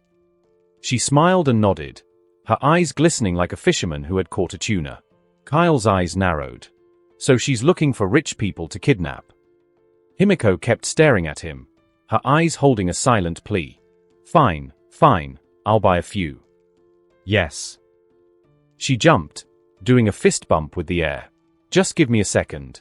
I feel icky in these clothes. Wait, what are you? Before Kyle could stop her, Himiko grabbed her wet shirt and pulled it off, leaving her clad in her camisole. Her skin was glistening wet underneath the bright lighting, and her wet clothes stuck to her body, highlighting every single curve, the water flowing down like, hum. Kyle turned frantically and started walking towards the nearest shelf. He grabbed a book without looking and flipped the pages open. Why yeah, I'm looking for this exact novel. It's so peak that, the hell. It was hentai. It was at that unfaithful moment that Himiko peeked over his shoulder, her chin resting on him. Oh? So you're into that kind of stuff? Kyle's face hardened, but inside him, his mind was in turmoil. Let's not jump to any conclusions. Come on, there's nothing wrong with wanting a little spice every now and then. Kyle placed the book on the shelf and turned to leave. Wait, alright, I won't talk about it again. She said, hurrying to grab him by the arm. You can even read it and I'll pretend not to look.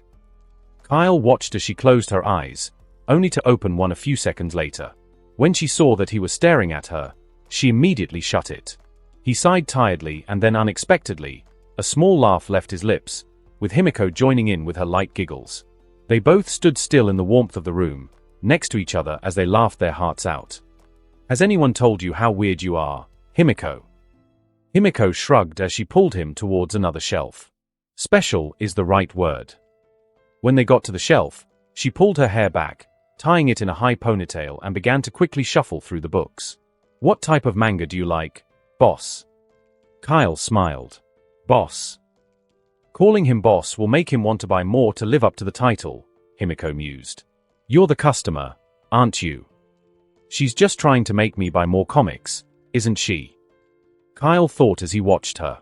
Action novels with a good romantic subplot, fantasy novels with dual worlds, martial cultivation, and romance manhwa. Himiko's smile brightened as she quickly picked out a few books and handed them to him.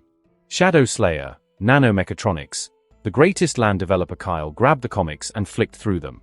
Why do these seem so familiar? They weren't traditional manga but colored manhwa, yet their illustrations were pretty good. "I'll take them all." Himiko beamed and was about to hurry over to her desk when Kyle grabbed her by the arm.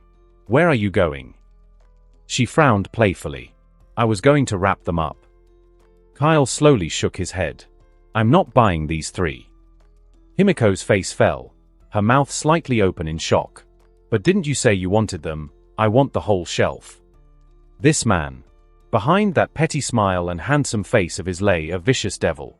Himiko could tell from just a glance when he told her he would be getting the whole shelf. He was not doing this to help her. He was doing it to punish her for dragging him through the rain. "Yes, this is probably it," she mused, her fingers rubbing her chin. "Hey, I don't have all day. Keep packing," Kyle demanded. He was sitting on her chair, legs crossed as he watched her. Himiko frowned and pushed the second cardboard box out of the way and began filling the others. By the time she had finished, she was breathing heavily, sprawled out on the floor while watching the ceiling. The rain was still pouring outside, meaning that he wouldn't be going anywhere anytime soon. "Will it be cash or card?" she asked breathlessly. He smiled and shrugged. "I don't have any money with me." Himiko immediately sprang to her feet, her mouth open in disbelief. "Heh." Kyle said nothing. He was moving his feet back and forth as he stared at Himiko. She hurried over to him and held the armrests of his chair, locking him in place, then frowned. "Are you telling me I did all that work for nothing?" When did I say that?" Kyle smirked, revealing his fangs. Immediately Himiko saw them. She froze, her eyes locked on his pearly white teeth. She had almost forgotten that this was the reason she took interest in him the very first time. His teeth were not just like hers. They seemed even superior. Deep in her heart, she felt a slight tingle, a small warmth when she thought that just maybe there was someone who could truly understand her. Himiko was taking an interest in Kyle, and with that growing fondness came an irresistible craving, a longing to have a taste of his blood. Everything they had been talking about, from the money to the books she had spent time packing, blurred away from her mind. All she could focus on was his pale neck, the light pulse ticking just underneath his jaw, and his invigorating scent that sent her places she had never been. "I want to taste him." Himiko bit the inside of her cheek, tasting iron. Her face blushed pink, and her eyes locked on him. Yet, even when she displayed such a profound interest in him, even when the silence between them seemed to stretch on forever, Kyle did not budge. Others would have run. Many would have panicked. And yet, he sat there, his wine-colored eyes boring into her golden iris. He was unfazed. Curious even. Is he thinking the same thing? Lost in the moment, Kyle ran a finger along her jaw, feeling his heart accelerate as he felt the warmth of her skin. To everyone else, she was bats-hit crazy, an abnormality that had no place in this world. But to a vampire like him, she was the most normal person he could ever meet. Himiko did not know how to react to what she was feeling. She couldn't even organize her thoughts without her mind getting jumbled. But Kyle seemed to be one step ahead of her. He nicked the tip of his finger, and immediately his blood seeped out of his thumb. Himiko could barely restrain herself. She licked the blood right off it, nibbling it a bit in a vain attempt to get more. But the wound had already sealed. Then suddenly, the door to the comic store creaked open. Yet they did not move. Kyle relaxed his back on his chair, his eyes still on her. "It looks like you have a visitor." Himiko nodded, her mind still trying to unravel the puzzle that was Kyle. "It looks like I do." He reached into his pocket and pulled out a card, sliding it into her fingers. "If you ever want to see a world bigger than what is in front of you, then you know where to find me." And then, all right, I need you to move my books to my trunk," Kyle boldly declared, his tone completely changing from what it was before. In their brief moment, They hadn't realized that the rain outside had ceased, settling down to a light drizzle. Kyle pulled out his credit card from his pocket and waved it in front of her face, snapping her out of her reverie. He grabbed her hand to free himself, stood up, and began guiding her towards the desk. Himiko's eyes widened. She slapped her face with her other hand before looking back at him, a nervous smile on her face. "I thought you said you had no money." He, I lied." Himiko heaved the last box of comics and placed it into Kyle's trunk, breathing heavily and leaning on his car.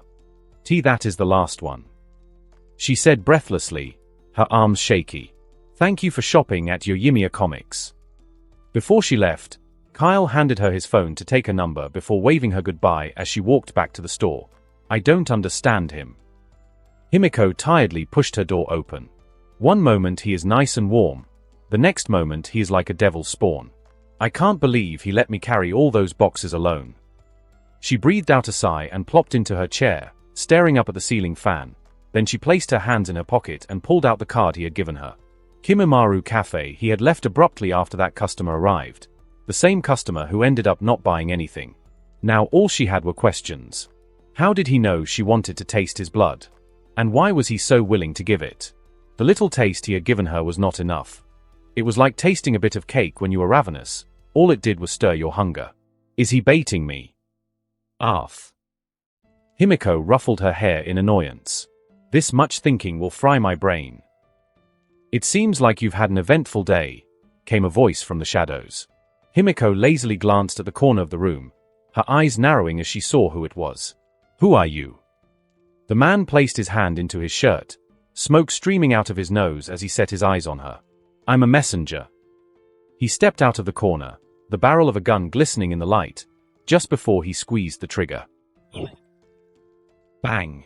Blood spewed atop the desk, splashing against the wall behind Himiko.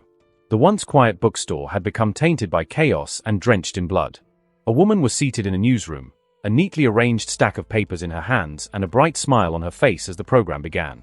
Breaking news: 20 villains being held under police custody were reportedly found dead earlier this morning. The killer being described as a masked man wielding a gun or possessing a gun-type quirk. These villains were said to be part of the infamous Villain League, the same group involved in the heavily hushed UA incident 1 week ago.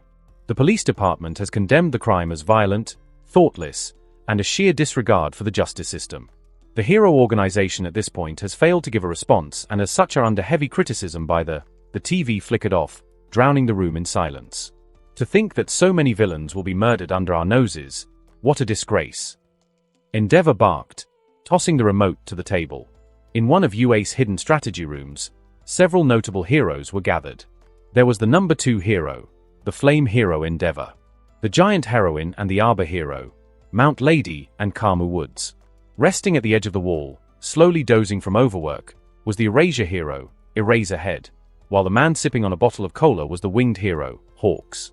Finally, the number 1 hero, All Might, was sitting on the couch, still staring at the TV that had gone blank, his thoughts racing. Right in front of the heroes was a round table with the entire map of the city, as well as marked spots where they suspected the killer would strike next. All Might let out a tired breath and began massaging his temples. How many incidents now? 7. There was a hint of irritation in Endeavor's voice as he spoke. Although the news was only now carrying this, there had been signs of this villain over the years, but the incidents were small, never this pronounced. The irritating part was that they had never managed to catch him, and now he seemed to have gotten far more active and audacious, following the attack on UA. Endeavor glanced at the heroes beside him, Kamu Woods and Mount Lady. How did your investigation go? Kamu slowly shook his head. Because the area was mostly known for high villain activity, they had expected to at least catch traces of him there, and yet they had found nothing. It was almost as if he knew they were coming and prepared accordingly. He seems excellent at hiding himself. There wasn't a single sign of him by the time we left. Endeavor's frown deepened while Kamu continued. Is there any chance he is the same person as... No. Endeavor replied boldly. The man I fought is not cowardly enough to use a gun in a fight. He is far too talented for that. The room was silent. The heroes gathered, wondering if he just complimented the vigilante they were after. Mount Lady raised her hand before speaking. Maybe it is an internal conflict within the league. Kamu slowly shook his head. If that was the case, Then he wouldn't take the risk of killing villains already going to jail. She gave it a little thought and then nodded in agreement. All Might breathed out tiredly as he thought it over. He had to cancel his plans with his students because Hawks had come to him with urgent news that he could not possibly ignore at the time. Maybe if I was there. Saying it out loud would be an insult to Endeavor's competence, but he wished he could have at least gotten a glimpse of the masked man. All Might stared at the marked spots on the map. It looks like we have a new one popping up every day now. Could they all be inspired by Stain? Stain was also known as the Hero Killer, a man who pushed a hard ideology concerning heroes being fakes. His ideals had already inspired a lot of heinous acts in the past, but like his name suggested, the Hero Killer targeted only heroes, not villains. Yet, the two new troublemakers both went after villains, at least for now, which was where their similarities with Stain seemed to end. The discussion continued for a few minutes, the heroes trying to figure out a way to put a stop to both individuals that were currently plaguing them, when Eraserhead raised his hand for the first time since the meeting had started. I think one of the most important things at this time is finding out if the Midnight Vigilante is somehow connected to All for One. He was right. Possessing multiple quirks was hardly something that could happen naturally. There were hybrids like Shoto Todoroki who could use ice and fire, but even people like him were rare. This man, on the other hand, was said to be able to use multiple abilities at the same time.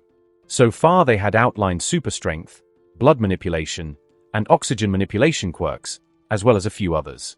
The only documented person capable of doing this was All for One, and if truly he had once again resurfaced, then they were in for darker days and must prepare accordingly. Hawks sighed happily as he finished his soda. He tightened back the bottle cap before placing it on the table. You need to catch two vigilantes and figure out if one is related to All for One. He began. The murderer shouldn't be too hard. All we have to do is follow the trail of blood he leaves in his wake. Hawks yawned and walked toward the table. As for the Midnight Vigilante, if he is really a sign for All for One, then all we need to do is bait him, lure him into a trap. Endeavor's eyes narrowed, his arms folded across his chest as he watched Hawks. And how do you propose we do that? Hawks picked one of the pins from the table and placed it right over the image of UA. Eraserhead quirked a brow while Hawks smiled. Why don't we offer our vigilante an offer he cannot resist? An excellent quirk, and a student too weak to actually protect themselves. All Might's face hardened as he watched the pin. Are you saying we should use one of our students as bait? Hawks' playful expression fell and he leaned on the table slightly. Their safety will be 100% assured. You can trust me on that. There was a short moment as they all deliberated on it. It was not exactly the best plan, but it was the only plan they had, so at the end of the day, they all had to accept it for lack of options. Hawks smiled and turned to Aizawa. Remind me, when is the sports festival starting? Bang! Fire reflected in Himiko's eyes as the stranger unleashed a deafening shot. She twisted her body, tumbling over the desk to evade the bullet. But she was not fast enough. The bullet tore right into her shoulder, cutting through it and exploding against the opposite wall. Her breathing came out as strangled gasps as she rolled to the floor, clutching her injury with her hand. She clenched her jaw, crawling under the desk just as another explosive bang sent splinters flying off her desk. Who the hell is he? Himiko cursed in her mind. She couldn't think of anyone who could be after her for any reason. The masked man stepped properly into the light. He was fully dressed in black, right from his leather gloves to his clothing that revealed no skin. And oddly enough, he was wearing a fedora as though to add character to his dressing. His right hand had morphed into a revolver, which he held straight with his other hand. He was walking towards the desk like a hunter stalking its prey, his footsteps nearly imperceptible as he inched closer. Himiko Toga, he said in a calm tone. It was nearly impossible to find you. Bang! Smoke streamed out of his barrel, a large hole now in the center of the desk. Did I get her? He thought to himself as he watched the desk, and then, to his surprise, Himiko sprang up from the other side of the desk, hurling a piece of wood at his face.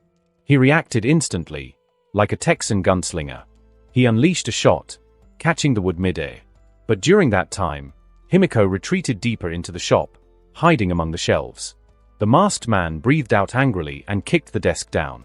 Why are you after me? Himiko asked, her voice lowered. He paused, stopping his breathing just so that he could hear her. I need to keep the rat talking.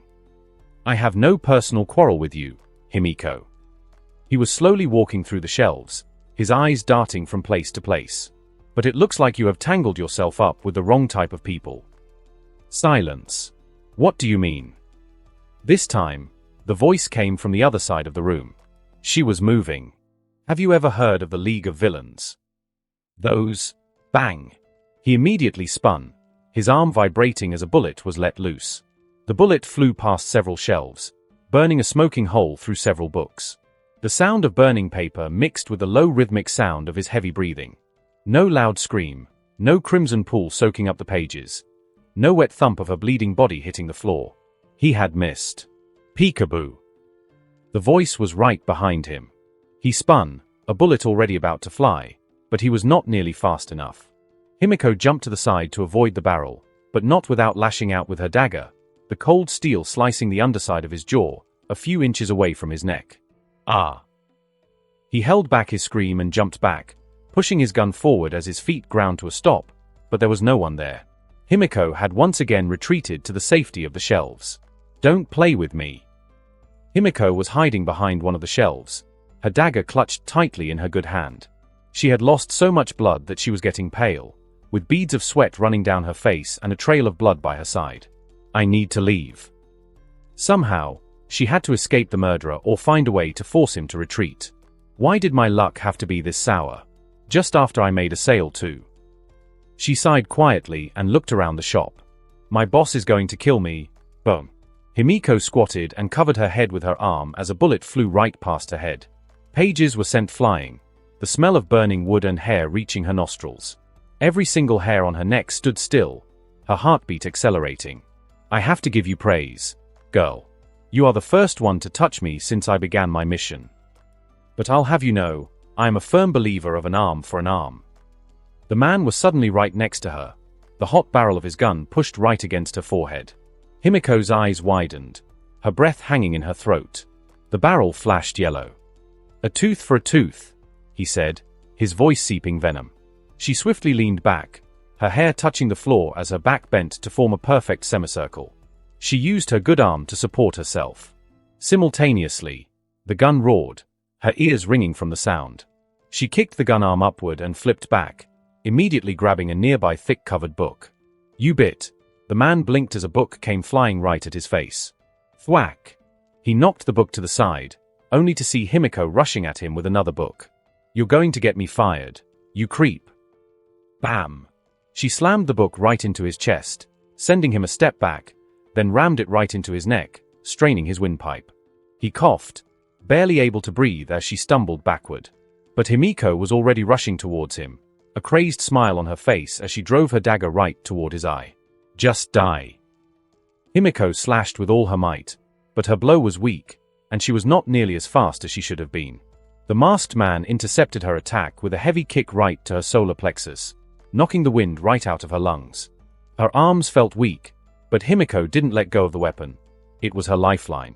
With shaky legs and her jaw clenched, Himiko sprinted sideways, wincing as hot pain shot through her injured arm, then lunged at him, attacking from the side.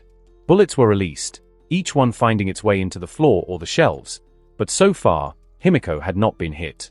The two of them clashed within the little bookstore, completely ravaging the small room. As the fight raged on, the man earned himself a few bloody scars all over his body, but Himiko was still at a disadvantage. His earlier ambush had basically guaranteed his victory. Himiko lunged at him in one last desperate attempt to bring him down, but his gun arm crashed deep into her gut, freezing her in her tracks. Her hair came undone, falling to the sides of her face as she fell to her knees. Wasting no time, he raised his hand and blasted a shot right at her head, but that was when he realized. Her dagger was stuck in the barrel. When did she? Himiko jumped to the other side of the room as the bullet met the dagger, the barrel exploding with a thunderous bang. Smoke filled the room, creating a temporary smokescreen that clouded the space. The masked man angrily waved away the smoke, his eyes scanning the room. His gun barrel was red hot but still largely intact. The only thing broken was his pride. His prey had escaped. He wiped the blood that was flowing down his jaw and then kicked the nearest bookshelf in rage. Damn it. A man in pure black clothing, black gloves, and a grey fedora was walking across the streets, one hand in his pocket, while the other hand which was pink and puffy, was resting on his side. He clung to the darker parts of the city, following a series of alleyways until he arrived at an old house marked for demolition. Then he paused and glanced both ways before entering and shutting the door beside him. Contrary to how it looked on the outside, the room was neat, with not even a speck of dust in sight.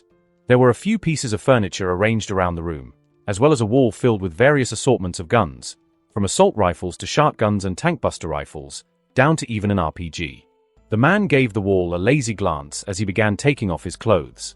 His left hand was still aching because of the brat he had failed to kill, so he tenderly moved it as he undressed. First, the long dark coat crumpled to the floor, then the gloves, followed by his shirt, leaving him in a black tank top. Then he walked to his mirror and stared at his reflection in it. He was wearing a dark mask fashioned in the design of an Oni, demon. There were long protruding fangs that interlocked, swirly red eyes and jagged lines scattered across it. He took a deep breath before taking it off. His face was scarred. There were multiple slash marks on every single part of his face, telling a horrific story layered in blood, and part of his cheek had been slashed open as well. After staring at himself for some time, he looked away from the mirror, his fists clenched tightly. Crash! He punched the mirror, shattering the glass into 1,000 pieces, and yet even the fragments reflected the bloody macabre that was his face. Like 1,000 silent observers, watching him, mocking him. The world turned a shade of crimson as past memories flowed into his mind. A man bound in chains, the stench of blood and rot, the sound of grating iron, then pain. Sharp, ruthless, and precise cuts. And then that face, the one he would remember for the rest of his life. Ring. The sound of his telephone snapped him from his morbid thoughts.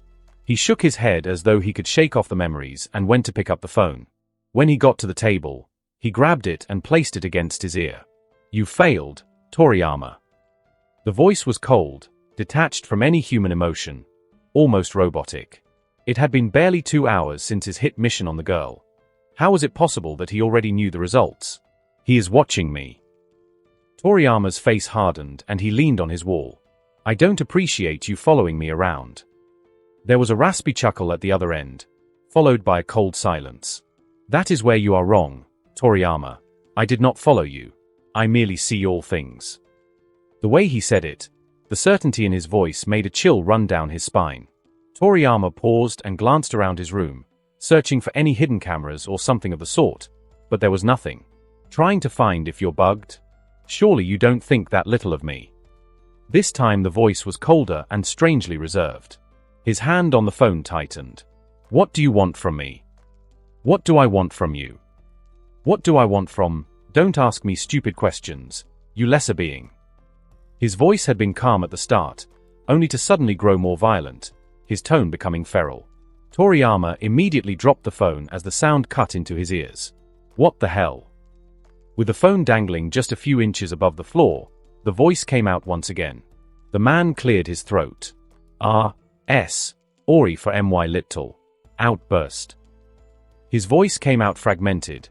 He was like a broken speaker, his voice caught between various stages of emotion. The sound of it made Toriyama's skin crawl.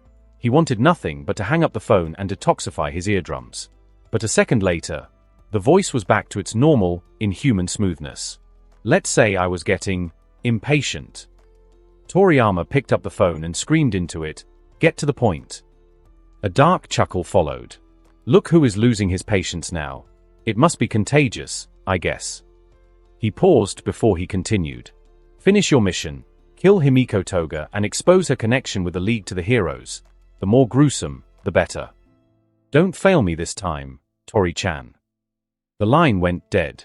Toriyama slammed the phone back into its holder and angrily stormed towards the side of the room where an antique record player was sitting. He placed the stylus atop the disc and it slowly started spinning, a soft tune reaching his ears a second after. Toriyama let out a tired breath. For as long as he could remember, he had been chasing after the shadow of that man. His life was over, his face scarred beyond repair.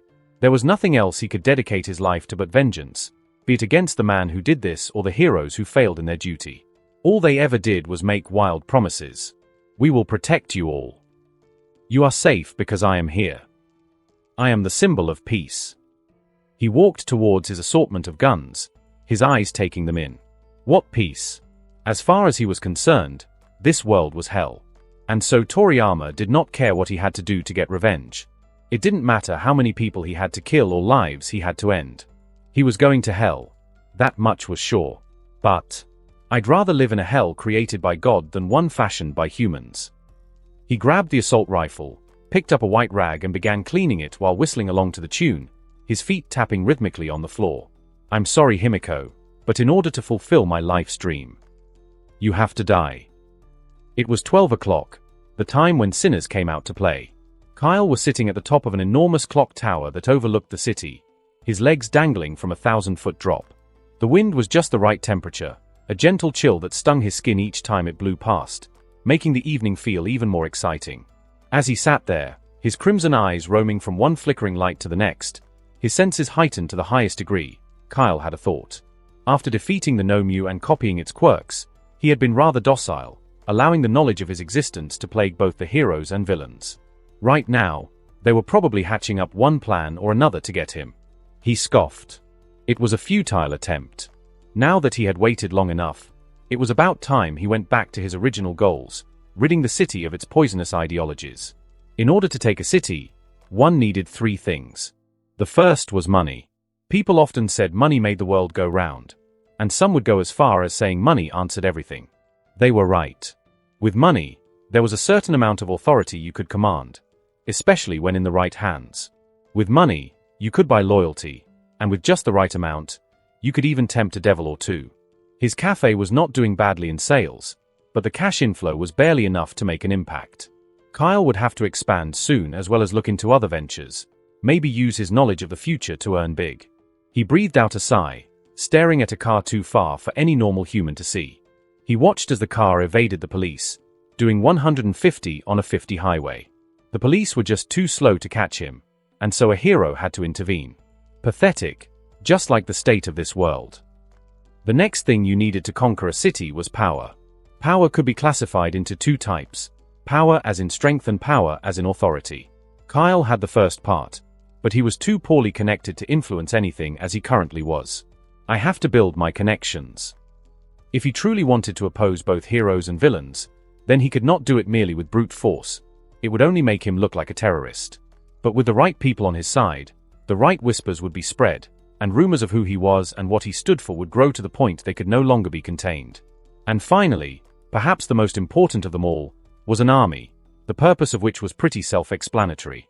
Now that he could create vampires, Kyle's interest in grooming his personal army was growing by the day, and he already had the perfect candidate for his first sire. Himiko. It had been 2 weeks since their last meeting. Kyle had expected to have heard from her by now, yet he had not heard a peep. He considered visiting her a few times but decided against it. He had already sown the seeds in her. Now it was up to her to make a choice. Kyle needed her curiosity to swell, and for that curiosity to grow into interest. If she was not interested in him or what he had to offer, then convincing her to join him would be next to impossible. He firmly believed that Himiko could be saved from her fate, but she had to let him help her. It could not be forced. But that was not the only reason why he had not visited her. Kyle pouted and folded his arms across his chest. How can she leave me hanging like that? And here I was thinking we had some sort of connection. As strange as it was, he was a little offended. A screen suddenly appeared in front of him, and Kyle read through the details. Ding! New quest. Quest details. Create your first sire. Duration, 1 week. Rewards, 20 general stat points, 700 EXP failure, torment. He paused at the last part and perked a brow. What does it mean by torment? Daisy immediately popped her head out from within his shirt and read through the details. Oh, that means excruciating pain. Kyle stared at her blankly. Why is that even? You know what, never mind. He could focus on his quest later. Right now, there was a more pressing need he had to attend to. Hunger level, high. He licked his lips and stood up, slowly walking at the edge of the building but never losing his balance. From where he stood, Kyle could see the people walking on the streets in perfect detail. If he concentrated well enough, he could even pick up a few conversations, although the sounds would be distorted. Who will be my next prey? He thought out loud, then he paused, and a bright smile appeared on his face. There, it was the car from earlier. Whoosh! His feet left the building as he shot forward, gliding through the air like a rocket. There were countless eyes gleaming in the darkness, each one staring at Himiko with malice burning in their pupils. And yet, none of them dared approach her. She was wearing a sailor's uniform, black tights, and a flared skirt, but the reason no one dared approach was the mask she had on her face. Large teeth with elongated canines, fashioned into a large mask that covered the entire lower portion of her face. She placed her hand into her pocket and picked out a card. On the card was scribbled a certain address, the location she had gotten from the mysterious man that had visited her. The temporary base of the League of Villains. After getting shot in the arm, she had to pay nearly all her savings to an underground doctor that treated people, no questions asked. Thanks to the doctor's quirk, she had made a full recovery in that time, and so she came looking for clues. Himiko needed to know why she was attacked and who would possibly want her dead, so that I can kill them myself. There was only one place she could get her answers, the League of Villains.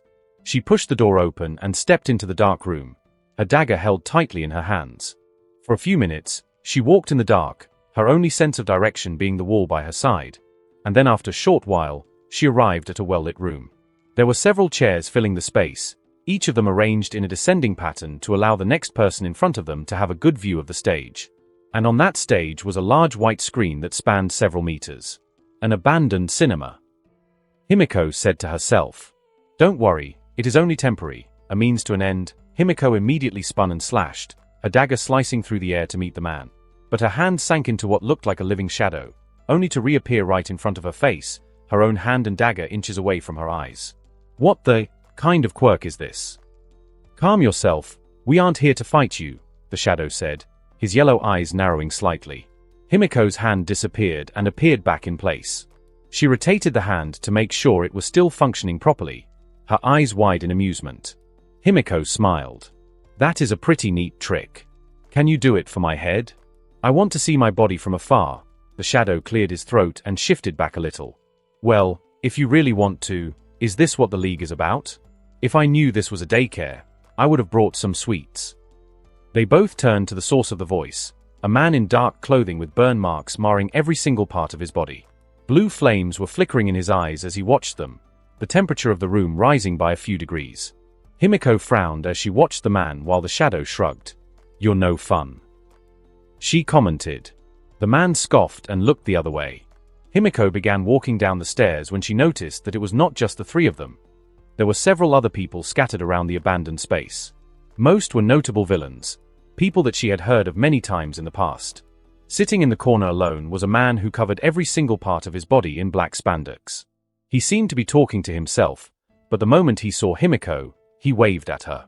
Himiko waved back, smiling at the man who smiled back. That must be twice.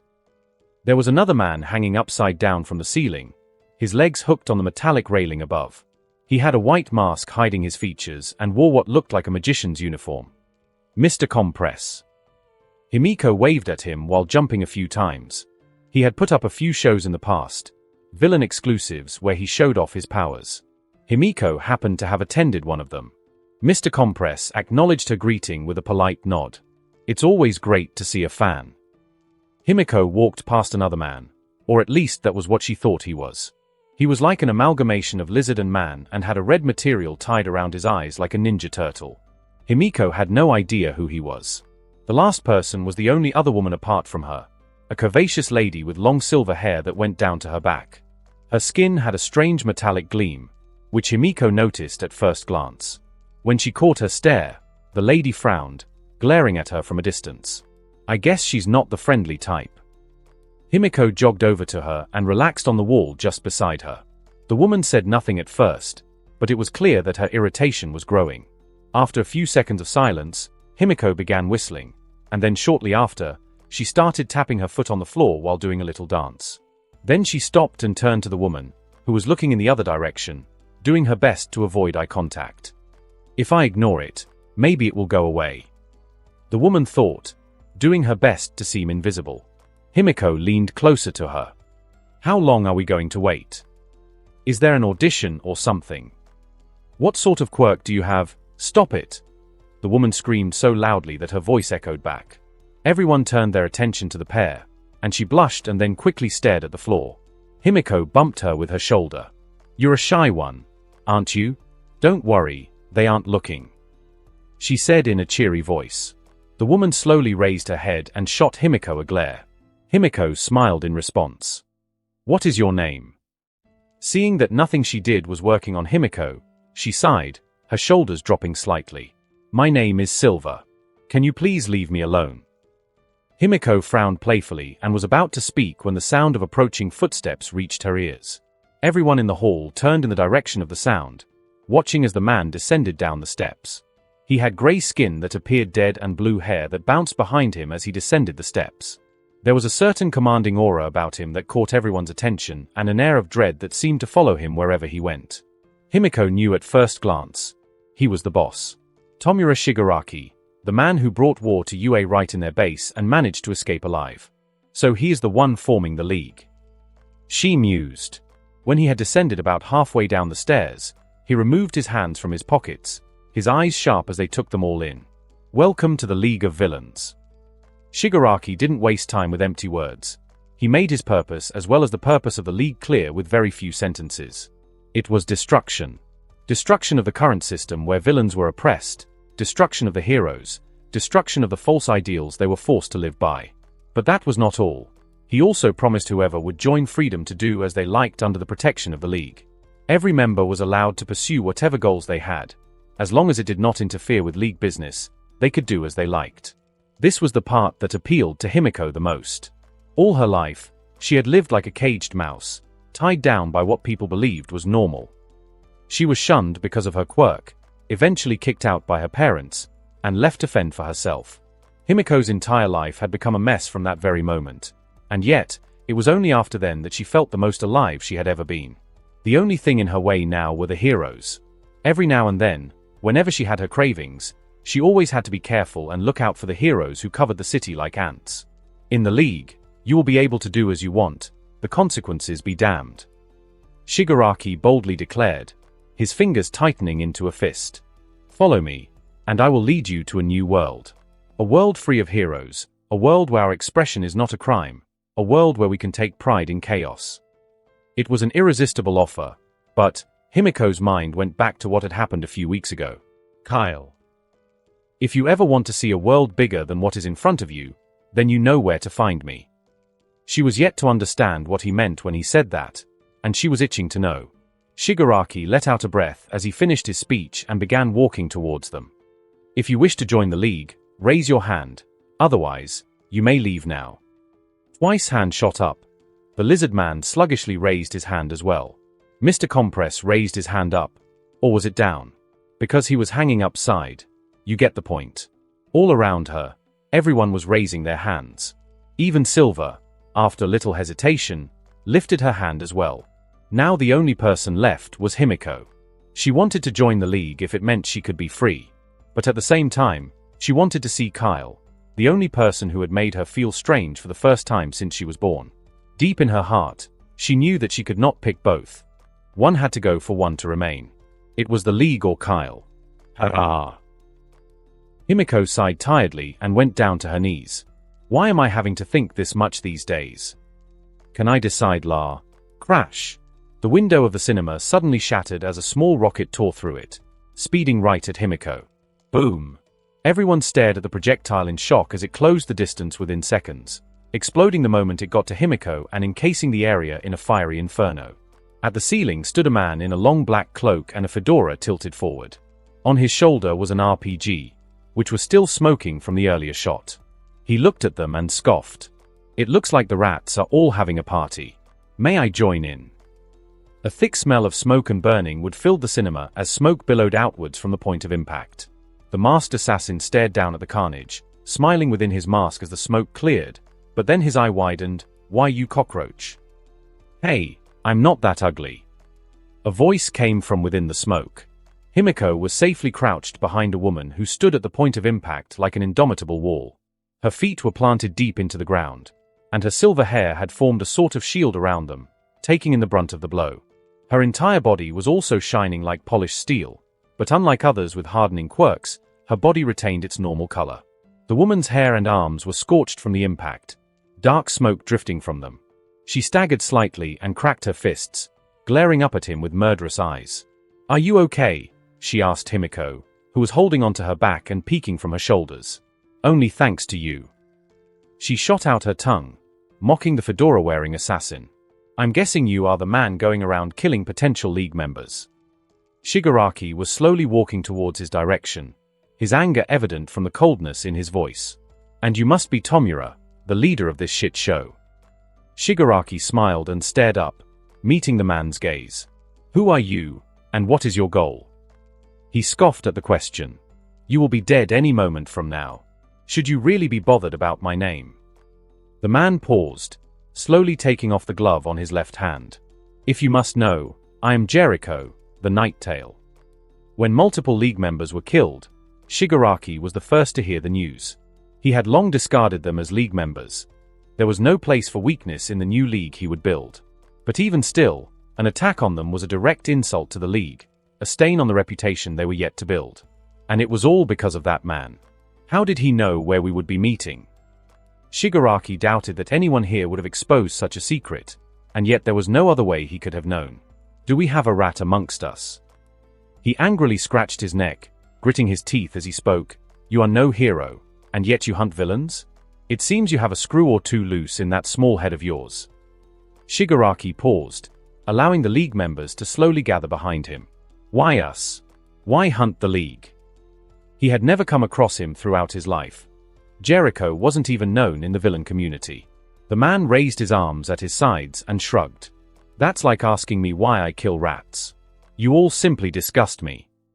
Shigaraki sighed. You are a nuisance. Right back at you, all for one serving scum. As the words left his lips, Shigaraki grew quiet, both men staring each other down. Then the ground below him suddenly cracked, decomposing into dust and debris. How would you like to die? As those words left his lips, Nighttail jumped down, feeling the wind rush past him as he landed smoothly on the floor. That is the question I should be asking you. His arms suddenly morphed, transforming into a black M4 carbine. He raised the gun, leveling it at the League of Villains. Shigaraki stared at the gun and laughed. You really think that would be enough to even up the score? The new League members had all gathered behind him, their quirks already bubbling, seconds away from release. Nighttail did not respond. He only smirked. Crash! A larger hole appeared, this time completely shattering the window as multiple figures descended into the hall. The first man to descend had skin as black as charcoal with white streaks lining his body, resembling caged lightning. He had two horns stretching out of his skull, pulsing with electricity, and amber eyes that glowed with quiet menace. Following him was a graceful woman with a face that was the definition of perfection. She was in a stark white kimono and held a red fan to her face, obscuring it partially. Her hair, like everything else about her, was white, the curly strands cut to around chin level. Her sharp gaze calmly swept over the room, and she yawned as though nothing she saw was worth her attention or time. When Shigaraki was beginning to think that was the final member of their group, the last man descended with a bang. Shigaraki had to elevate his gaze to meet his eyes. He was huge, nearly 7 feet tall, and with a body rippling with muscle. His hair was a dull gray, and his right arm was gone, replaced by a mechanical contraption made of a strange alloy. Multiple parts shifted into place, gears moved, motors spun, and the arm came alive, steam puffing out of the other end.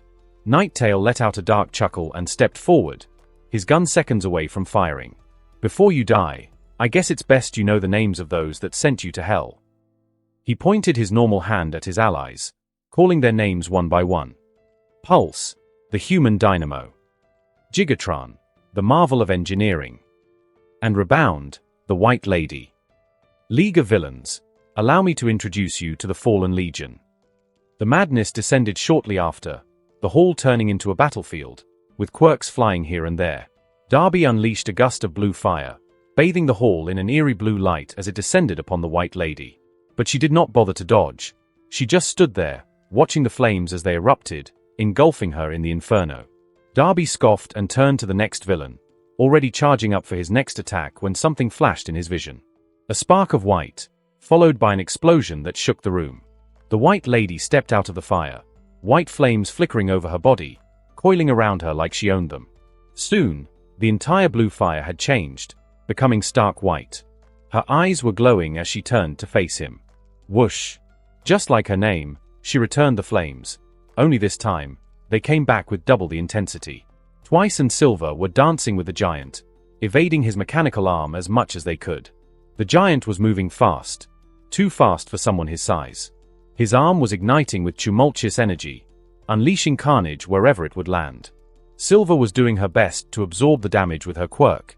It didn't look like she would last long. His pulse was too fast to even keep track of.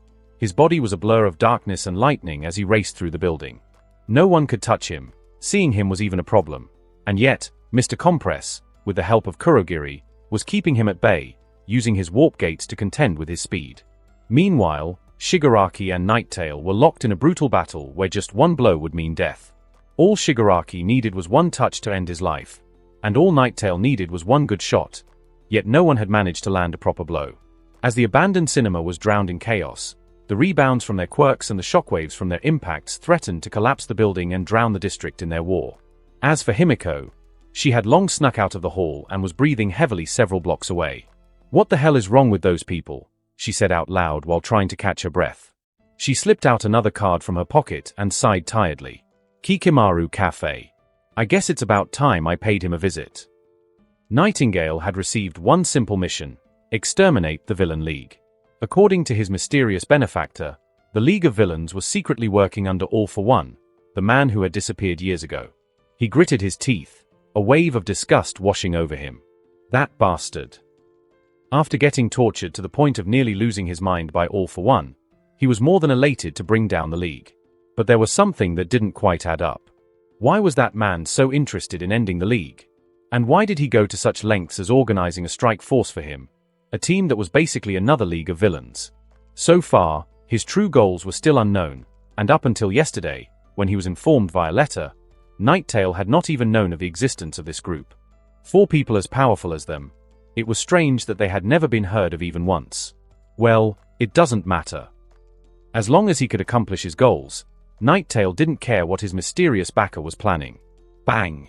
The barrel of his gun was red hot as multiple bullets surged out of the weapon, tearing through the distance in the space of seconds. Shigaraki jumped into a barrel roll, hiding behind a large pillar. So far, the only reason he had managed to dodge was because he was predicting his shots and moving just before he would fire. He is smarter than he looks.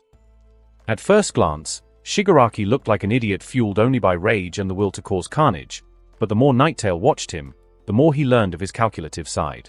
He's just like that man. The large pillar suddenly burst at its stem, the robust frame melting to dust. The pillar tilted, and the gigantic concrete came falling right at him. Nighttail sprinted to the side, jumping before the pillar could turn him to a bloody sludge. While he was in the air, he saw Shigaraki racing across the body of the pillar, and just as it was about to crash, he jumped off it, charging right at Nighttail, arms outstretched. Nighttail raised the barrel of his gun and fired, but then the gun only let out a wheezing sound. It had overheated. Shigaraki was nearly upon him a second later. His hand reflected in Nighttail's pupils, and a deranged spark came to life as he was moments away from grabbing him. Thwack! Nighttail drove his foot right into his gut, momentarily creating a separation before swiftly rolling to the side. Shigaraki landed on his back, the smoke oozing from the ground below his palms as he boosted himself up, jumping right back into the battle. He was launching blow after blow, each one fueled with his quirk to decay, while Nighttail was moving from place to place, dodging his vicious swipes.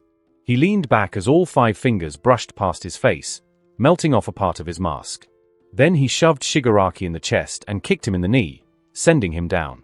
Nighttail lifted his gun hand and drove it right towards Shigaraki's head, but Shigaraki sidestepped the attack, using his failed momentum to infiltrate his personal space. A satisfied smile tugged at the corner of his lips as his hand came, carrying the power of death itself. Nighttail's eyes widened, his legs tensed as he jumped back, trying to once again create distance, but just before he could get far enough, Shigaraki's fingers grazed his side. First it was the thick leather cloth, then skin and flesh followed later, the decay burning right through his body. His only salvation was that he had jumped back in time. If not, the decay would have taken out his entire abdomen. With blood dripping down his side, Nighttail cursed and lifted his now cooled gun. "You crazy bastard." At the other side of the building, fire was erupting every now and then, slowly turning the cinema into a fiery pit. The roof had caught fire, the chairs were burning, and even the walls were not spared from the heat, a violent mix of white and blue fire that was turning everything to ash. Darby wiped the sweat off his brow, breathing heavily as he watched the White Lady. She was perfectly composed, not even a dot of soot marring her pretty face. But even as composed as she was, Darby could see the cracks already beginning to form. Her ability, Rebound, was something else, and Darby had been feeling the wrath of her quirk for the past few minutes. So much for a first day, he thought as he watched her slowly begin walking towards him. Whatever he did, no matter how powerful, she would absorb and deliver it back twofold. And yet, Darby had been persistently attacking her since the battle had begun. No quirk was invincible, and now, he had seen the flaw in her seemingly perfect quirk. You have to release it, don't you? Darby smiled darkly. He had noticed that each time he would strike, she never waited more than 5 seconds before countering, almost as though she couldn't keep it in for long. The woman's face remained as impassive as ever. It was either Darby was wrong, or she had the most impressive poker face he had ever seen. Then she smirked. You have a good eye. Too bad, too bad. This is the day you die. Hardly. Darby lunged, sending a fist flying at her face. She countered easily, grabbing his arm and spinning him to his back. Rebound pushed a button on her fan, and sharp blades popped out of each side, just before she brought it down on Darby's back. Whoosh! Fire shot out of his body, exploding like a bomb and encircling them both within it.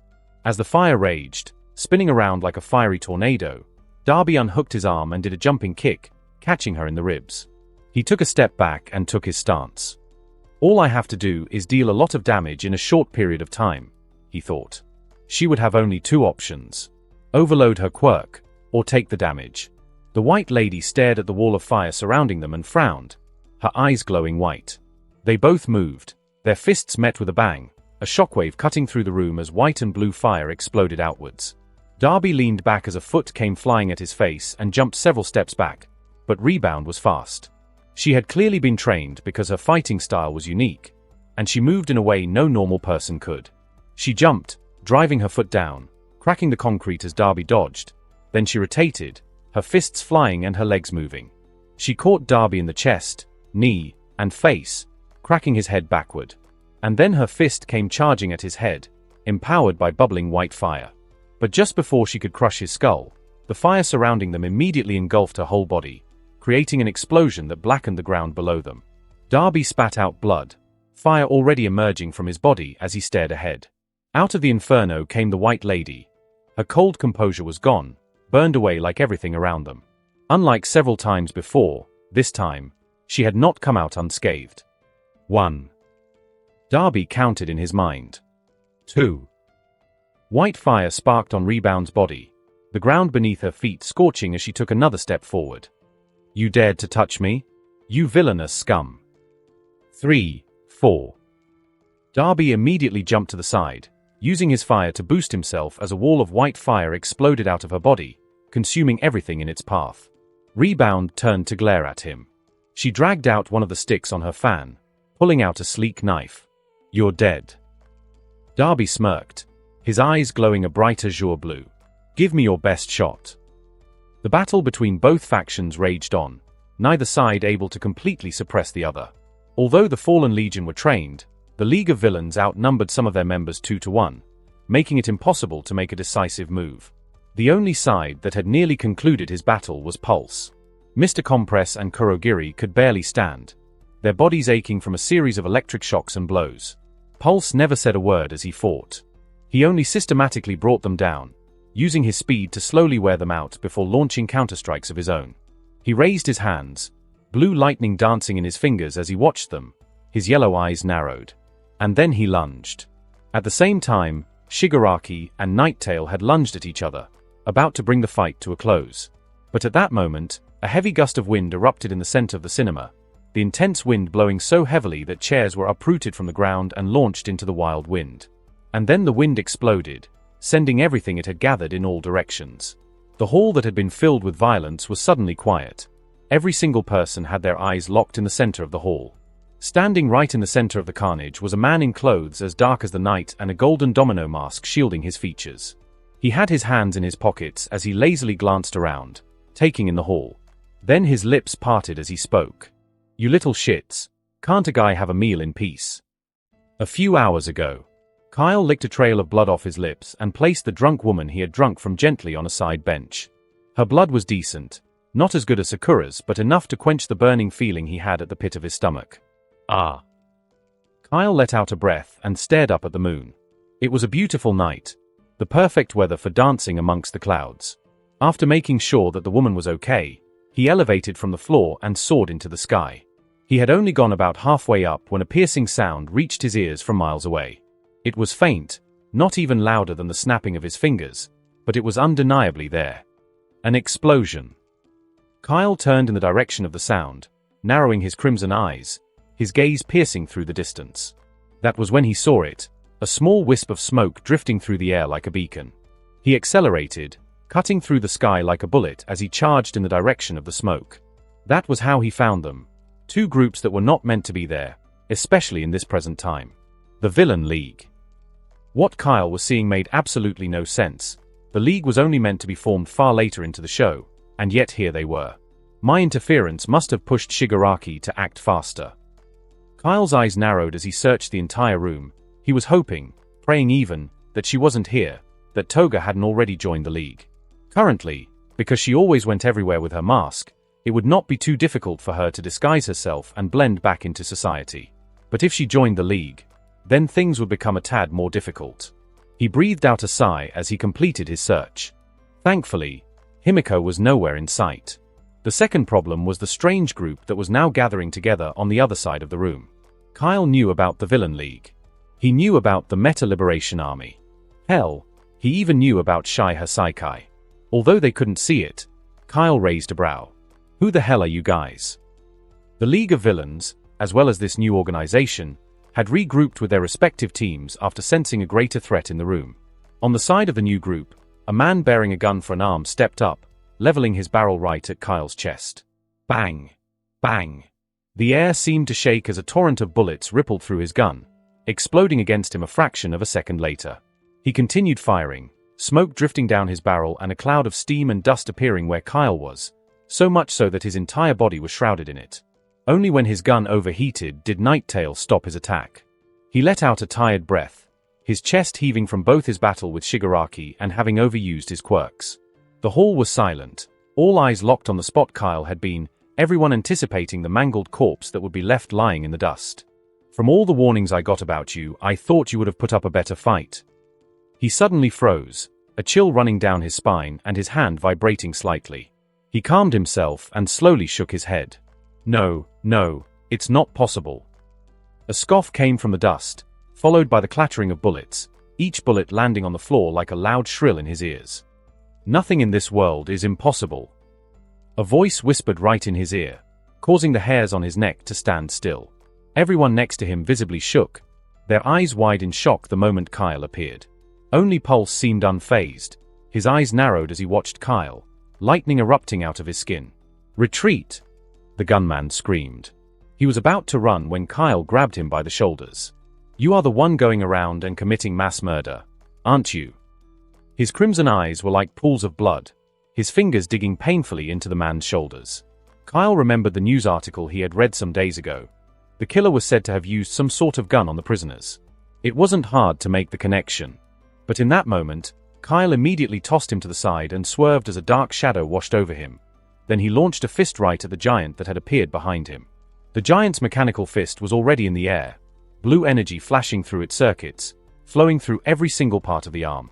Gears rotated, working overtime and moving parts locked into place, empowered by a strange glow that encased his fist.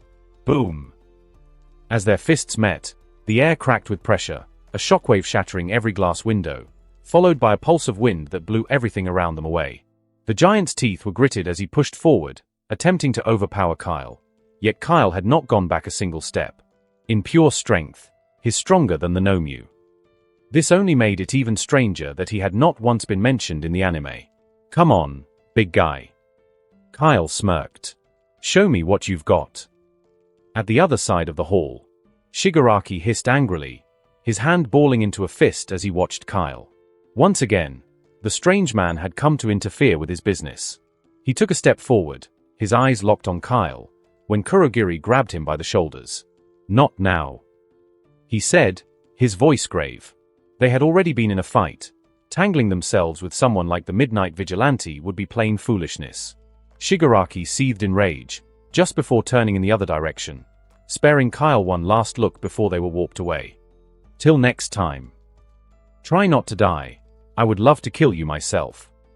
As Kyle exchanged blows with the giant, each explosive punch sending him a step back, the giant's arm suddenly opened, and out came white gas that surged toward him. One heavy chop was all Kyle needed to upset the wind, shattering the cloud to nothing. But just as it cleared, Kyle realized that most of the new group had disappeared, and there was a green warp gate right behind them. A man with skin as dark as coal was standing next to the portal, his eyes locked on Kyle. A dual quirk wielder. Before Kyle could even process his thoughts, the man had appeared, lightning coiling through his body like a second skin. He grabbed the giant by his collar and pulled him along with him, both men speeding toward the portal. But Kyle was not about to sit back and watch it happen. "I need one of them alive." They were the only clues he had about what had happened, and so before Pulse had even grabbed the giant, Kyle was already racing toward the portal in order to get a head start. As Pulse neared the portal, his eyes widened as Kyle came a few inches away from him. The world seemed to slow, two people moving far too fast for a regular person to keep up with. Although Pulse was not at his top speed, and he was carrying the giant next to him, he could hardly believe his eyes as two fingers brushed his clothing, sharp claws ripping into his skin and drawing blood. BTZZZZZZ. Whoosh. With one last desperate burst of speed, Pulse darted forward, escaping Kyle's claws before tearing into the portal. The gate closed instantaneously, leaving Kyle alone in the burning building. He dusted his shirt and sighed. Cowards. He angrily gave the burning building a glance, watching as the flames claimed parts of the roof. To think that just stopping the Nomu would lead to something like this. A clash between two villain organizations that were not even meant to be functional at this point. I have to hurry up my plans. There was no telling what new surprise this world had for him. Kyle slowly drifted through the sky, flying like a bird that couldn't be bothered to flap its wings. He was at the point of mingling with the clouds, feeling the moisture seeping into his clothes so no one could see him from land. Like as if the Villain League wasn't already a handful.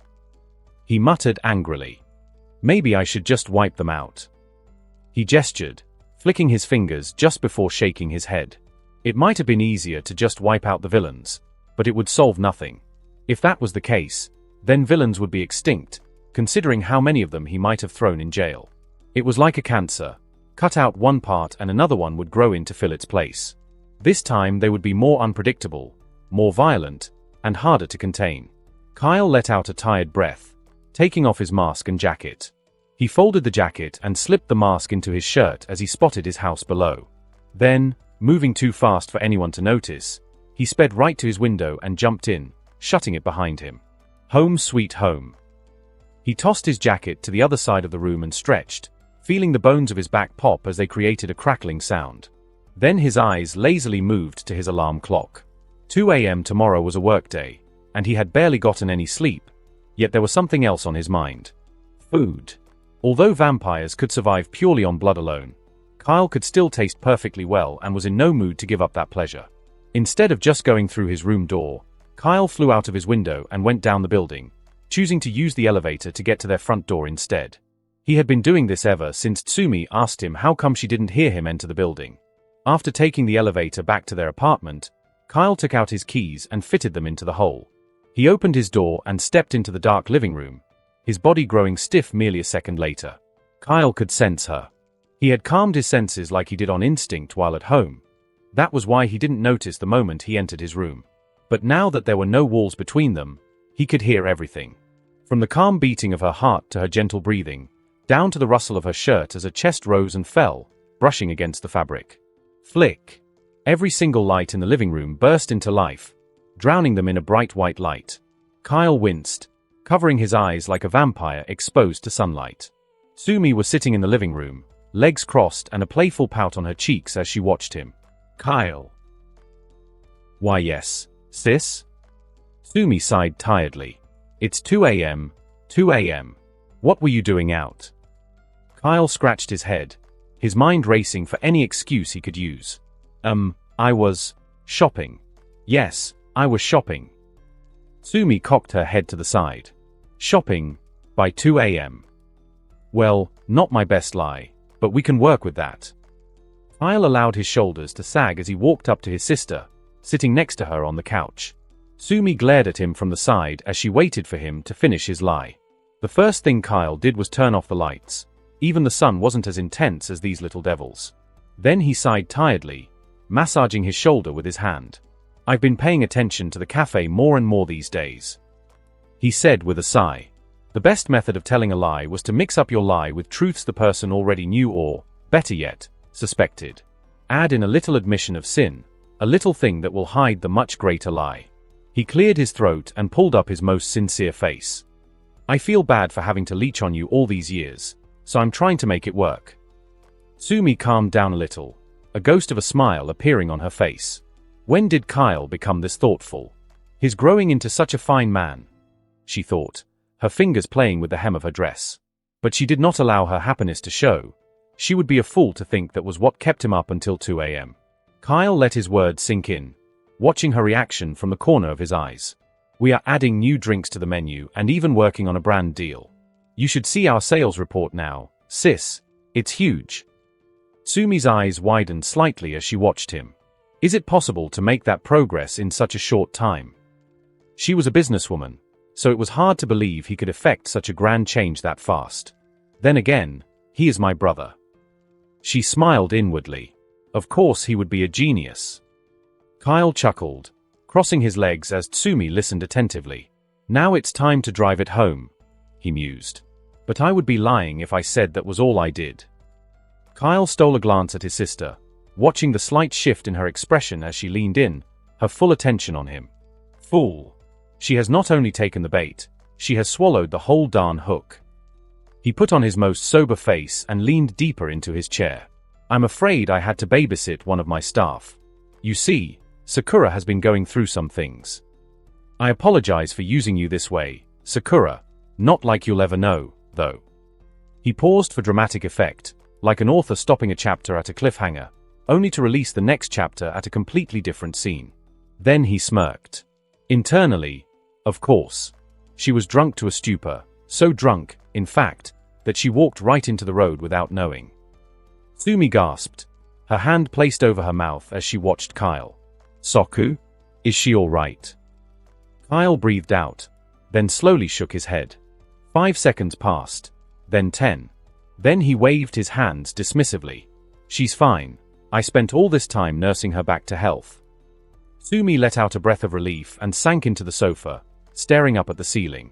And here I was thinking you were involving yourself in criminal activities. Kyle froze. Don't joke like that. Of course I would never do such a thing. She nodded and tapped his shoulder. Of course you wouldn't. I don't know what I was thinking. Sumi laughed lightly and rose to her feet. You must be hungry. Your food is in the microwave. She yawned, stretching her fingers as she made her way to her room. All right, thanks, sis. Kyle said as he rubbed his palms together.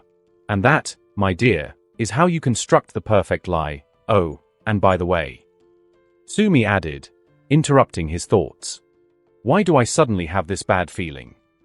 Kyle smiled. Yes, sis. I'm curious to see how much the cafe has grown. I also want to see Soku since it's been so long. She smiled and began entering her room. Get your sales report ready. I'll be in your cafe this week. Kyle smiled brightly, his left eye twitching as she left. Well, damn. The next morning, Kyle woke up even before his alarm clock could ring. He hurried into the bathroom, bathing as fast as he could before getting dressed and hurrying to the living room to grab his keys.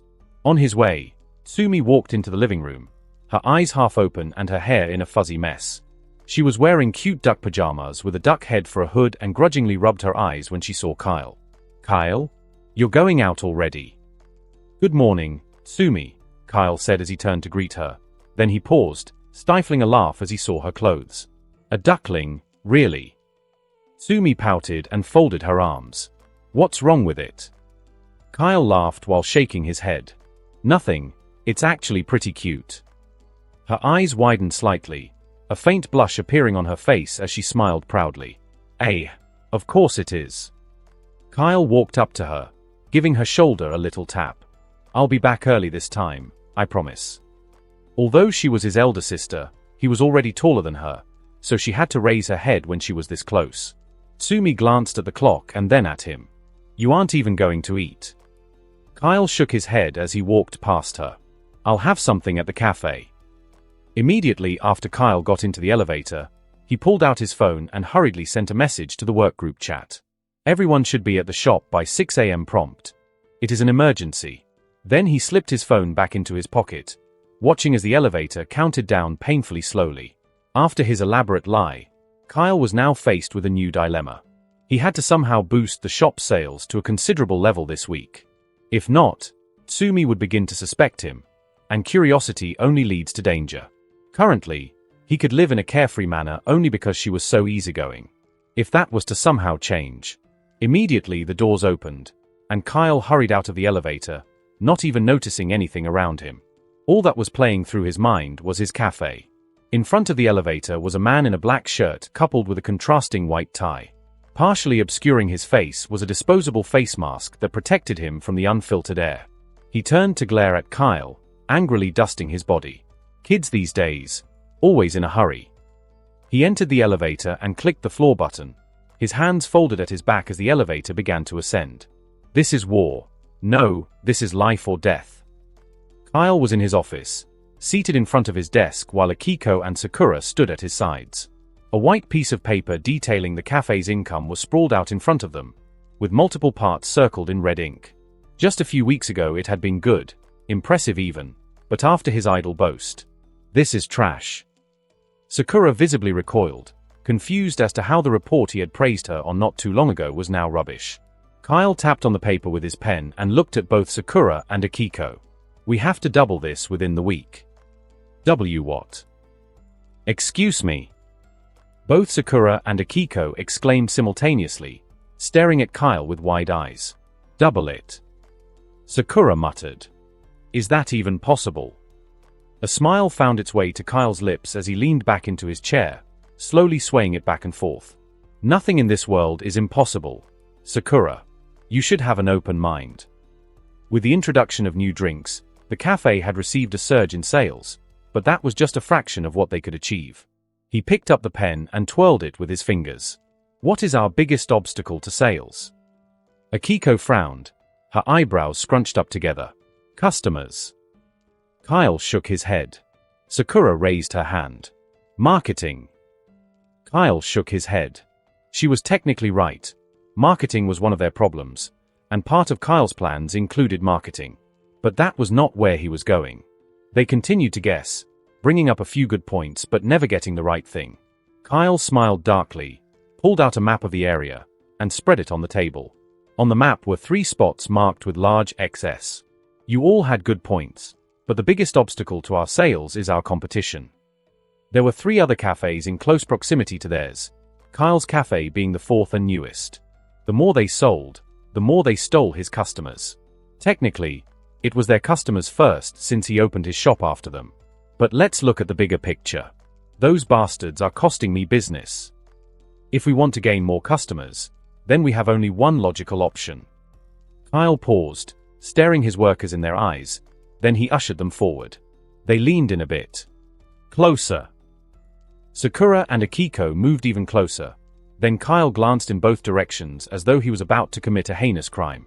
"Our only logical option," he whispered, "is sabotage." Sabotage. The 2 girls screamed in unison. "Sit. Be quiet." Sakura's breath hitched as she spoke. "Isn't that illegal?" "Only if we are caught." The girls grew pale. Meanwhile, Kyle smiled darkly. "And you 2 are going to be my secret weapons." "I can't do anything illegal," Sakura blurted out, distancing herself from Kyle. She grabbed the door and tried to escape, only to realize it was locked. Cold sweat sifted down her back. Kyle laughed, which only made her frantically wobble the doorknob. "Don't worry, no one is going to find out. This is the plan." It was barely 9 a.m., and the cafe was packed to the brim. Multiple men were seated, while some were even standing in a long line, placing their orders for drinks. Kyle stood outside his shop, counting a large bundle of money and chuckling to himself. I should have known that this is the answer for everything. Kikimaru Cafe is serving a brand new assortment of drinks and snacks. Visit Kikimaru Cafe today, kind sir. A pretty girl was standing by the side of the road, flyers in hand as she moved from person to person, inviting them into the cafe. But the one thing that caught everyone's attention was what she was wearing. She was in a bright blue bunny suit, with a bunny face hood and long ears that fell cutely in front of her face.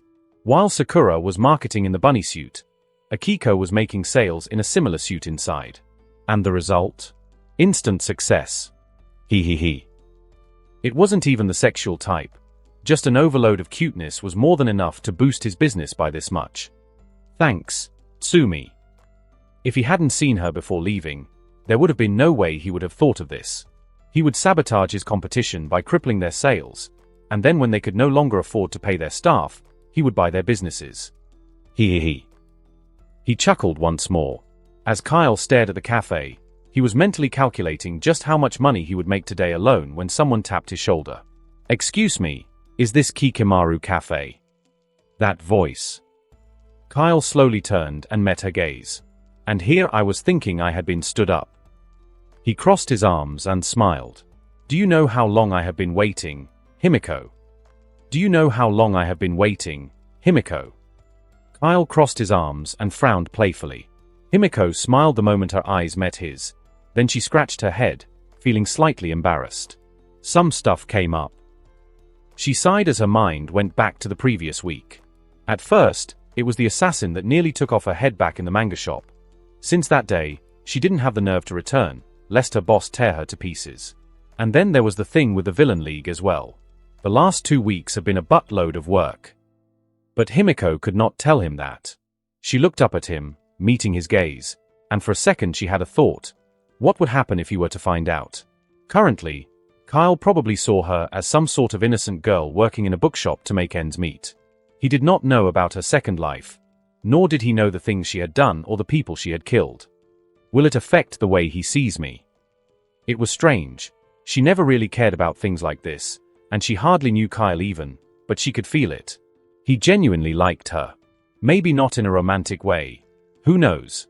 But as a friend, he cared about her. When was the last time I had a real friend? Himiko tried to think back, but her mind was blank.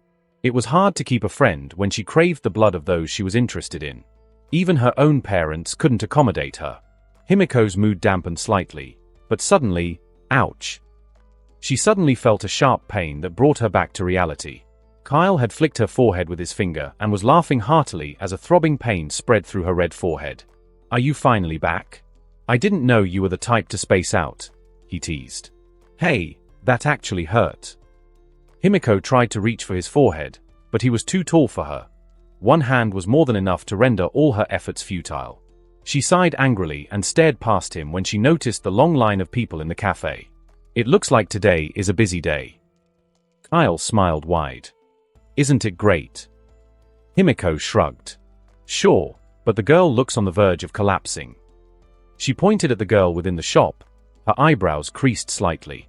He raised a brow and stuffed a wad of cash into his pocket, immediately turning to see what Himiko was talking about. When he noticed her, he breathed out a sigh. She's handling all orders and drink making alone, he muttered underneath his breath. Kyle stroked his jaw as he watched Akiko. She had been working alone for about 2 hours now without any break, while Sakura handed out flyers. It only made sense that she would be exhausted. If only I had another worker. Then he paused and turned to stare at Himiko. He tilted his head slightly as he watched her. Himiko tilted her head as well, as though she was his reflection. MMN. Stay still. I'm trying to see if it will fit. If what will fit? A bright smile appeared on his face a second later, and Himiko couldn't help but be lost in its brilliance. She cleared her throat, a slight blush dotting her cheeks. But Kyle, oblivious to her inner turmoil, barely gave her any time to react. He grabbed her, pulling her to jog alongside him and into the busy cafe. They walked past tons of customers who gave Kyle jealous stares, seeing that he was pulling a beauty alongside him. Those jealous stares practically turned to hatred when he entered his office and shut the door behind him. Damn, Did he really have to show her off like that? One of the customers muttered angrily. A call came from the girl at the counter, pulling him out of his thoughts. Next. Her voice was light, energetic, and lively. Coupled with the bunny uniform, it was an explosion of cuteness he could not bear to resist. "Welcome to Kimimaru Cafe," she said cheerfully, the bunny ears on her head falling to the side and framing her face. "What would you like to get?" The man kept staring at her, his thoughts racing when another man shoved him from behind. "Oh, sorry. Give me everything on the menu." As long as he could see her for even a second longer, he would pay the price. "You want me to wear that?" Himiko frowned as she stared at the bunny suit in Kyle's hands. "I didn't know you were the kinky. It's not kinky." Kyle sighed before he continued. "I bought an extra one in case I got the sizes wrong, and it looks like it's your perfect size." "Hee. Himiko chuckled nervously. "I don't know about that." "Come on, you will look great in it. This is my chance to get an extra worker. I can't mess it up." Kyle smiled and began folding the suit. "But if you think those girls outside will do a better job, wait." "Bingo. I'll test it out, just to see how I look though. I won't work in that." A few minutes later. "Welcome to Kimimaru Cafe," Himiko said with a smile, then she paused. "What am I doing?" she mused, immediately shooting Kyle a glare. "You're a really good sweet talker." "Him? Me?" Kyle asked innocently, which made Himiko laugh. Working side by side, both Kyle and Himiko worked in the cafe, attending to the large number of customers that came in. While they worked, they spoke at length, jumping from one absurd topic to the next. They even went to more serious topics, which allowed Kyle to understand a little more about her. Himiko's poppy personality was like a breath of fresh air. Just watching the way she would get excited over the littlest things or laugh whenever she found something amusing caused his heart to tingle each time. "I really want to turn her." Kyle spent some time just watching her talk about comics, never getting bored no matter how long she spoke. Before they knew it, night had come, covering the city in darkness. "Get home safe, Himiko-chan," Akiko said, smiling at Himiko. Sakura smiled at her as well. "Take care." Then she turned to Kyle and bowed slightly. "Please be well." She waved them goodbye and hurried up to join Akiko. Now only Himiko and Kyle were left, standing awkwardly at the front of the shop, neither of them saying a thing. They were supposed to go their separate ways, and yet, neither of them wanted the day to end. Kyle still vividly remembered what he had told her the last time they met. "If you ever want to see a world bigger than what is in front of you." Those had been his exact words. And now she was here, but he was yet to show her the world, to make her understand that there are better ways to be free than being a villain. Kyle wanted to show her a kind of happiness that she had never experienced, and this was his chance to do so. He stole a glance at her. Himiko was holding her hands behind her back, staring up at the clouds while humming a gentle tune. Kyle, on the other hand, tapped her shoulder and asked, "Shall we explore the city?" She raised her hand up excitedly. "Yes." Kyle led Himiko to the parking lot where his car was and took out his keys. The lights flashed as he clicked the button, a corresponding clicking sound reaching their ears. It was about 8 p.m., so the darkness made the car seem like a furious shadow, with little flashes of light highlighting its elaborate curves. Himiko raised a brow, her smile deepening. "I didn't know you were rich." Kyle shrugged. "I'm not rich, I'm just very good at digging gold," he said with a wink. It was technically not him but the previous Kyle. He must have been very good at extorting his sister to have gotten something this expensive. Good going, previous me. After they both got into the car, Kyle pulled the vehicle into the cool evening traffic, gliding smoothly through the sea of cars.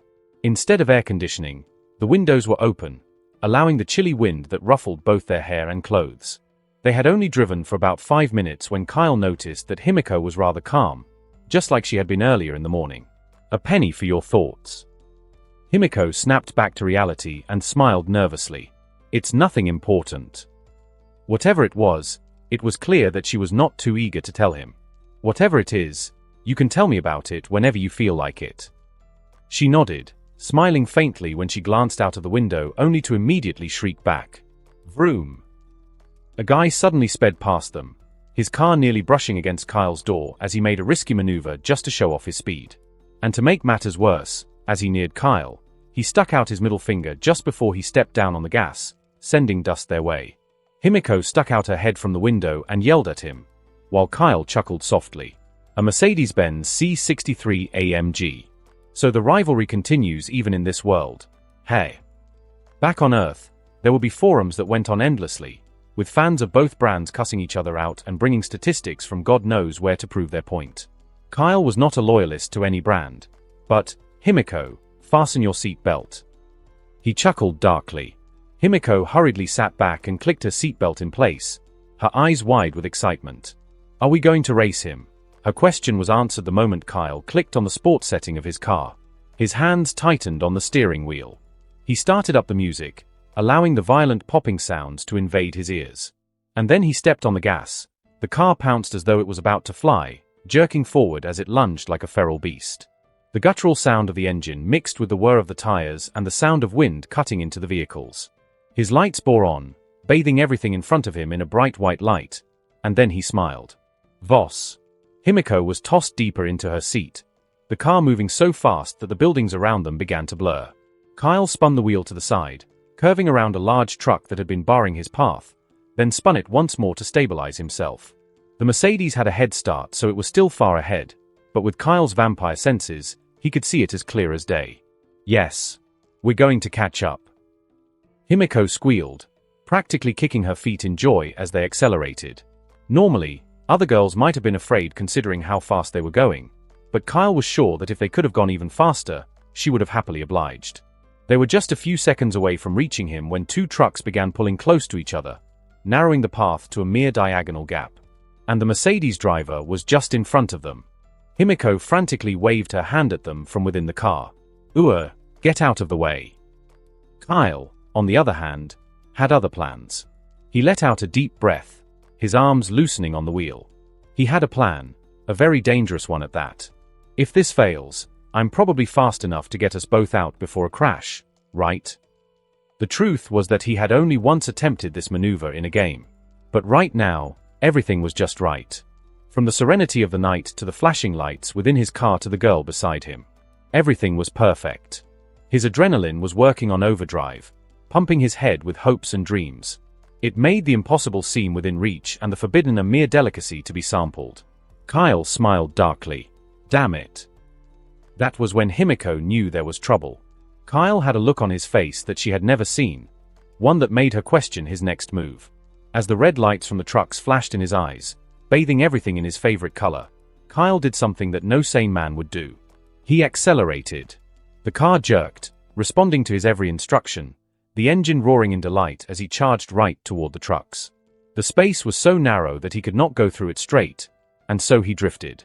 One leg on the brake, the other on the throttle, a sharp click, a flick of the steering wheel, and then he grounded the pedal. Steel almost touched steel. Red lights were glaring, horns were blaring, and curses were flying, but Kyle was smiling. And then the car turned horizontally, gliding right past the narrow passage.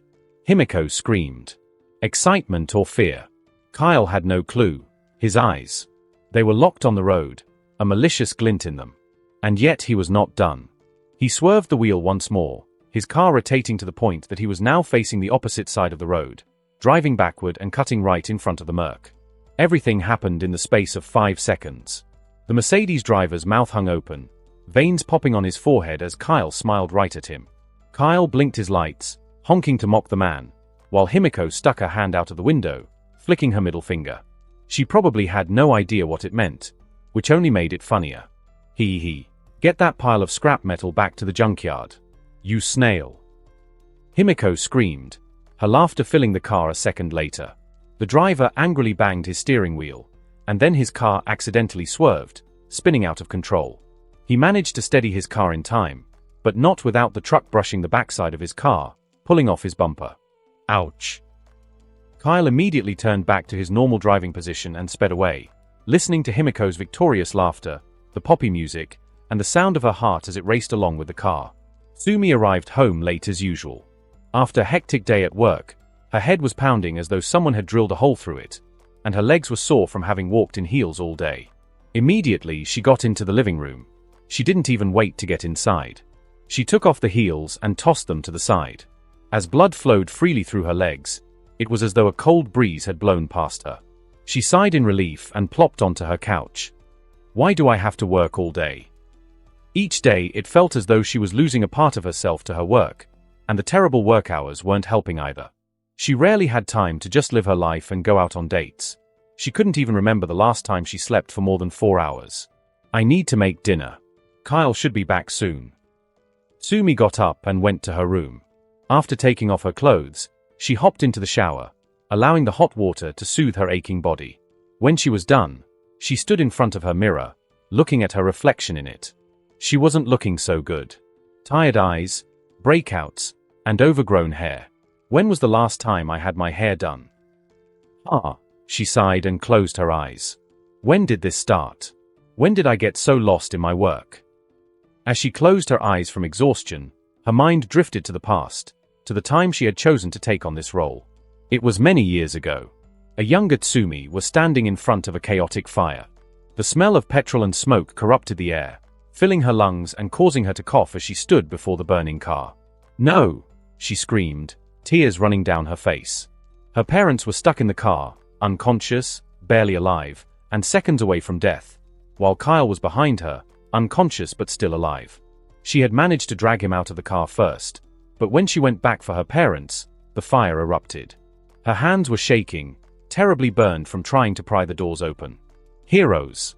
Somebody! I need help! Only a cold silence answered her, followed by a thunderclap, as the hero and villain that caused the accident engaged in their battle a distance away. Her knees felt weak. Her small body trembled as tears rolled down her eyes. And then the petrol ignited, creating a tumultuous explosion that flung her like a rag doll. Her back crashed into the floor so harshly that her shirt tore, the rough road injuring her back and sides. Sumi opened her eyes, her gaze moving down to the scar on her side. Kyle was the only family she had left, and so she decided to give him the best life he could possibly have. That was why she ignored his wrongs and rarely scolded him, even when he was progressively getting worse. A small smile appeared on her face, brightening up her features. He is changing. Kyle was no longer the man he once was. He seemed to care more about her and had done more work in the past 2 weeks than he had done in his entire life. She laughed lightly as she entered her room, switching to freer clothing. I hope he never goes back to the way he was before. After dressing up, Sumi went back to her living room, hearing the buzz of her phone as she entered.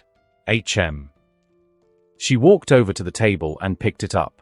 Unlocking the phone, she took a moment to stare at her wallpaper, a cute picture of Kyle, before checking her notifications. It was a message from her brother. Kyle, what's up, sis? I'll be out late so you can have dinner without me. P.S. Don't stay up waiting. Try to get some sleep. You're like a walking zombie right now, a cute zombie. As Tsumi read the message, a small smile crept onto her face, and then she blinked. Why is he going to be out late? Is he out on a date? With a girl? She paused, her eyes widening slightly. No, I'm overthinking things.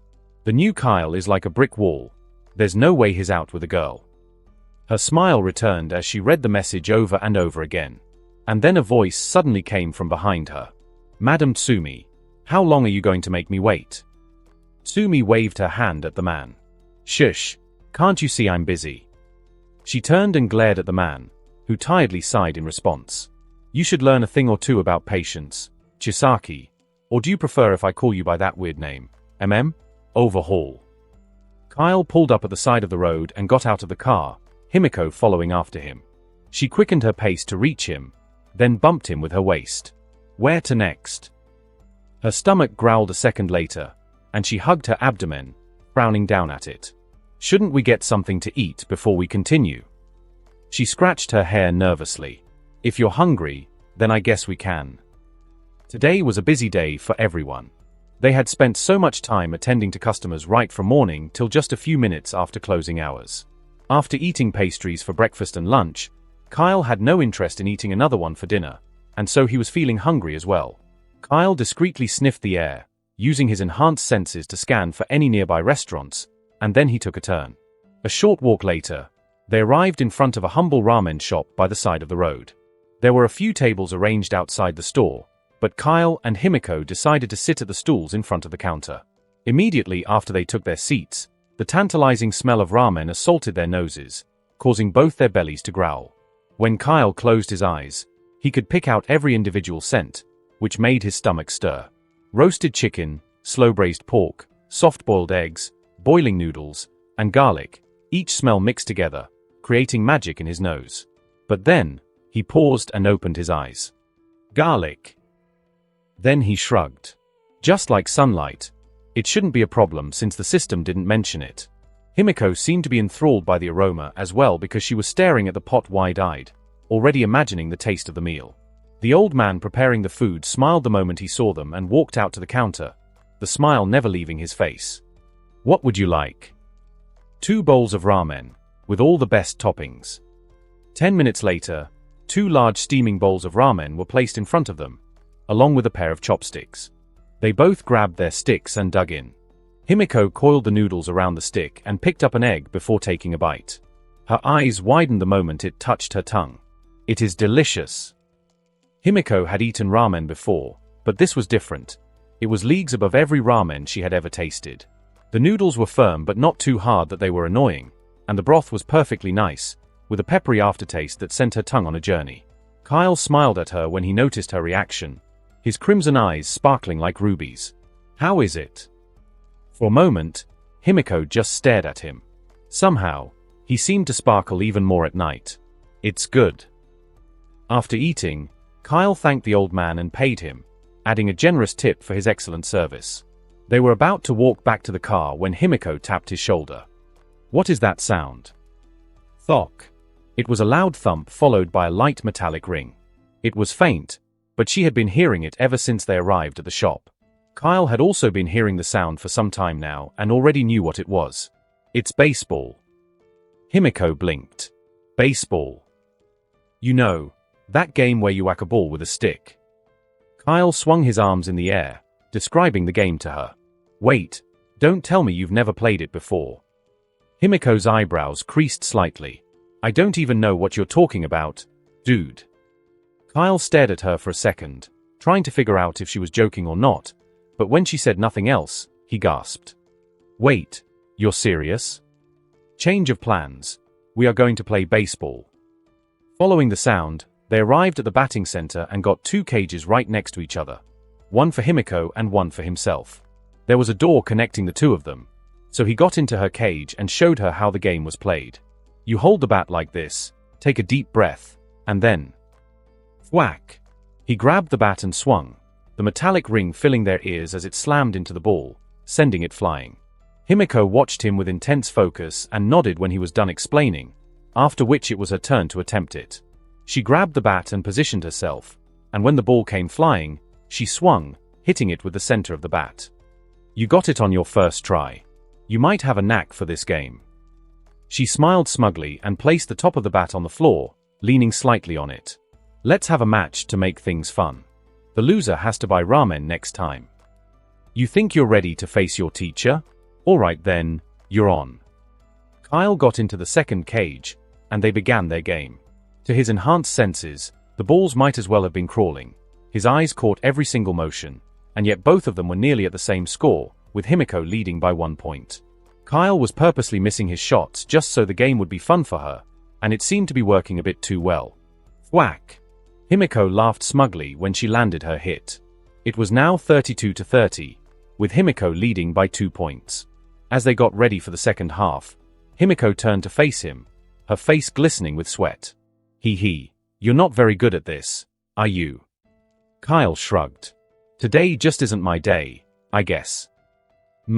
I can see that. Why don't we raise the stakes then? Kyle raised a brow. What do you mean? Himiko smiled and placed a finger on her chin as she thought it over. Then her face brightened up when she came to a conclusion. She leaned forward slightly, one finger still on her cheek while the other was at her back. If you win, I'll do anything you say. Himiko leaned forward slightly, one finger still on her cheek while the other was at her back. If you win, I'll do anything you say. At first, Kyle blinked, and then slowly, a mischievous smile appeared on his face. Anything. Himiko nodded. Her confidence was so high that it was practically oozing out of her skin. Okay. He lifted his bat and rested it on his back. Then let's add another stake, shall we? If I hit every ball after this, you will tell me what you were thinking earlier. Himiko covered her mouth with her sleeve and snickered, struggling to stop herself from laughing.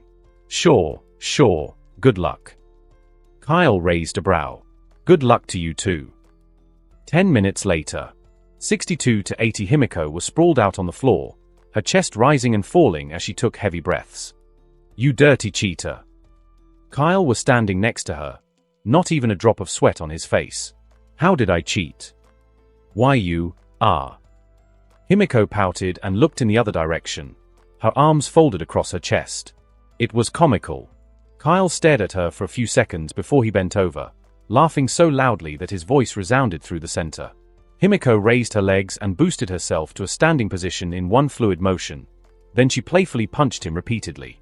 Stop laughing, she angrily yelled, her face turning red from embarrassment. When Kyle finally settled down, Himiko sighed and poked his chiseled arm. What do you want? She asked, still looking slightly annoyed. What do I want? Let me think. Kyle paused for a moment before smiling. Oh, that should do. Himiko raised a brow. What am I? She froze, her body growing stiff as Kyle leaned in, his face mere inches away from hers. Himiko felt her heart skip a beat. Kyle's warm breath was tickling her jaw, his lips mere inches away from hers, and his devastatingly alluring eyes were boring into her golden pupils. What is this feeling? Himiko thought, her heart pounding in her ears. He had trapped her with that move alone, and her body was reacting in ways she had never imagined. Her face blushed a violent pink as she slowly dragged her foot from side to side, her eyes avoiding his gaze only to find their way back a few seconds later. Then Kyle smiled just before he whispered in her ear, I'll tell you later. Then he suddenly took a step back and glanced at his watch. WHY. 1 second it was as though she had been tossed into a hot furnace, and the next moment it felt as though she had been thoroughly soaked in freezing cold water. What did he mean by later? Does that mean he had another thing in mind? Something even more than AK? Her face turned even redder this time and she bent her head to avoid his gaze just before punching him hard in the stomach. Let's go. It was now about 11 p.m. They were just about 1 hour from the time Sinners came out to play. Hey author, you've used that line before. Oh really? It was about 11 p.m. The streets were growing scantier the more time blurred past, but just as more people retired to the safety of their warm beds, new people were slowly replacing them. The night walkers. Insomniacs, if you could call them that, were people who slept during the day and awoke at the dead of night. This only meant that even as the population of people dropped, a livelier set had replaced them. Kyle left his car where he parked it, deciding to enjoy the night on his own 2 feet as opposed to 4. Himiko was skipping by his side, a light smile on her face as her eyes roamed the streets. She had been out at night many times, but never like this. To her, the night was a time for hunting, a time where she could satisfy her cravings under the cover of darkness. But now, she stole a glance at Kyle before looking back to the road. Now, Toga wasn't even sure what she was thinking. All she knew was that she never wanted the night to end. As they were enjoying their quiet stroll, Kyle picked up a pleasant sound of music somewhere far away. He paused and listened in, slowly rocking his head to the beat of the music. They're talented, he muttered to himself, but Himiko heard him and turned to face him. Kyle smiled. Let's make a little stop first. Himiko definitely couldn't hear what he was hearing, but with his enhanced senses, Kyle directed them to the spot the sound was coming from. By the side of the road was a petite woman playing the guitar gracefully, her slender fingers gliding over the strings as she hummed along to the tune. The case of her guitar was open in front of her, and although it hadn't been long since she began, she had already received some tips from the ones passing by. Some people even stopped in front of her, clapping along with her tune. When Kyle arrived, he dug his hand into his pocket, pulled out a generous tip, and placed it in the case. The woman beamed immediately when she saw the money, then she glanced up at Kyle and tilted her head slightly in thanks. Any requests? Kyle shrugged and then gave it a little thought. Anything danceable? Or never mind if it's too difficult. She was currently playing soft, calming music, and Kyle knew that some musicians stuck to a certain genre. But to his surprise, she jumped up, her eyes flashing as she adjusted her guitar. And then she began to play, her fingers moving faster than ever. In just a few seconds, the calm environment had transformed into something else. Everyone was moving at least one body part, either their heads, feet, or fingers, as they snapped to the beat. And then Himiko grabbed Kyle's hand, an excited smile on her face as she moved to the song. "Do you know how to dance?"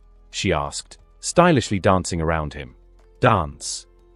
Kyle and dancing were polar opposites. Before his reincarnation, he was the electric noodle, quick in movements but destructive in nature. He was probably a bit better now due to his vampire senses, but he would not bet his life on it. And yet when he opened his mouth, he smiled as he watched her. "I am an expert." Himiko chuckled and then pulled him with her, both of them swaying to the music along with the crowd. While Kyle stuck to simple moves most terrible dancers like himself knew, such as the one step forward, clap, and then one step back, repeat. Yeah, I'm sure you know what I mean. Himiko, on the other hand, was rather talented. It was only through dancing that Kyle got to see her show off her flexibility. Soon, most people stopped to watch her, everyone clapping rhythmically to the two of them, with Himiko being the star of the show. The music continued for a few minutes, and by the time it was over, the street performer's case had received several other donations and Himiko had danced to her heart's content. She took in a tired breath, breathing heavily, and then laughed. "Hey, you're not that bad." Kyle sighed and ran his hand through his hair. "No need to stylishly mock me." Himiko was about to answer when a loud shout pulled their attention to the side. Walking through the crowd was a man with a drill for a head. His arms were taut with muscle and he wore a vicious smile on his face, eyes locked on the money case in front of the performer. Kyle could smell the cliché villain from a mile away. "Nobody makes any funny moves except you want a hole in your heads," he sneered, his eyes roaming over the crowd. It was as though the crowd was just waiting for the confirmation that he was a villain, because at that moment, everyone dispersed, fleeing in all directions. The only people left were Kyle, Himiko, and the street performer. The villain brushed past Kyle, shooting him a glare before walking up to the woman. But before he could grab the case, the woman ran in front of him, arms spread wide, a daring look in her eyes even as she trembled. "No, please, I need this money." "Heh." The villain looked genuinely confused. "But I also need that money." Kyle sighed. "Is this guy an idiot?" "But I also need that money." For a second everyone grew quiet, trying to wrap their heads around what Drill Head here had just said. Himiko's eyebrows creased as she gave him a deadpan look. Is he dumb? Drill Head immediately turned around, locking his gaze on her. His eyes were bloodshot, a sign of excessive drinking or drug use, and he clenched his jaw in rage, arms twitching by his sides. So that is what he needs the money for. Addicts would go through any means to get their hands on drugs or alcohol, and from the way he was looking, Mr. Drill was about to show just how desperate he was. Kyle was watching the scene with a blank expression. After glaring at Himiko, the man turned his attention back to the woman standing between him and a good puff. "Get out of the way." The woman did not budge. She closed her eyes, standing her ground and hoping for the best. No. I earned this myself." Kyle could tell just how terrified she was. Her knees were quaking, and her heart was pounding so loudly that Kyle barely had to use his enhanced senses to hear it. "I said get out of my way," the man screamed in rage, his arms flailing by his sides like an offended child. Well, the drill on his head suddenly began to spin, creating a whirling sound as the sharp tip glowed under the light. He did not even hesitate. The moment he started his drill, he dove right at the woman, aiming to cut a hole right through her chest. The woman screamed and tried to jump to the side, but the drill was faster. And yet, it never met her tender flesh. Instead, it hung just mere inches from her, spinning ferociously but doing zero damage. Heh. The villain's eyes narrowed as he turned to glance behind him. Kyle was at his side, firmly holding onto his shoulder, while Himiko was at his left, staring at him like he was less than trash. She glanced at Kyle, a hint of worry flashing over her features. They were in the presence of a villain, and to her, Kyle was just a humble cafe owner who was just like any other civilian. Know how to fight. Kyle shrugged and balled his hands into fists. I'm not very good at it. Boom. His fist dug into the villain's side, folding him like paper. He staggered to the side, clutching his ribs as spittle flew out of his mouth. I barely applied any strength. If he had used muscle augmentation coupled with super strength, then Drill Head wouldn't be standing, he would be wrapped up in pretty white linen right about now. "Ah, I'll kill you. I'll rip you all to pieces."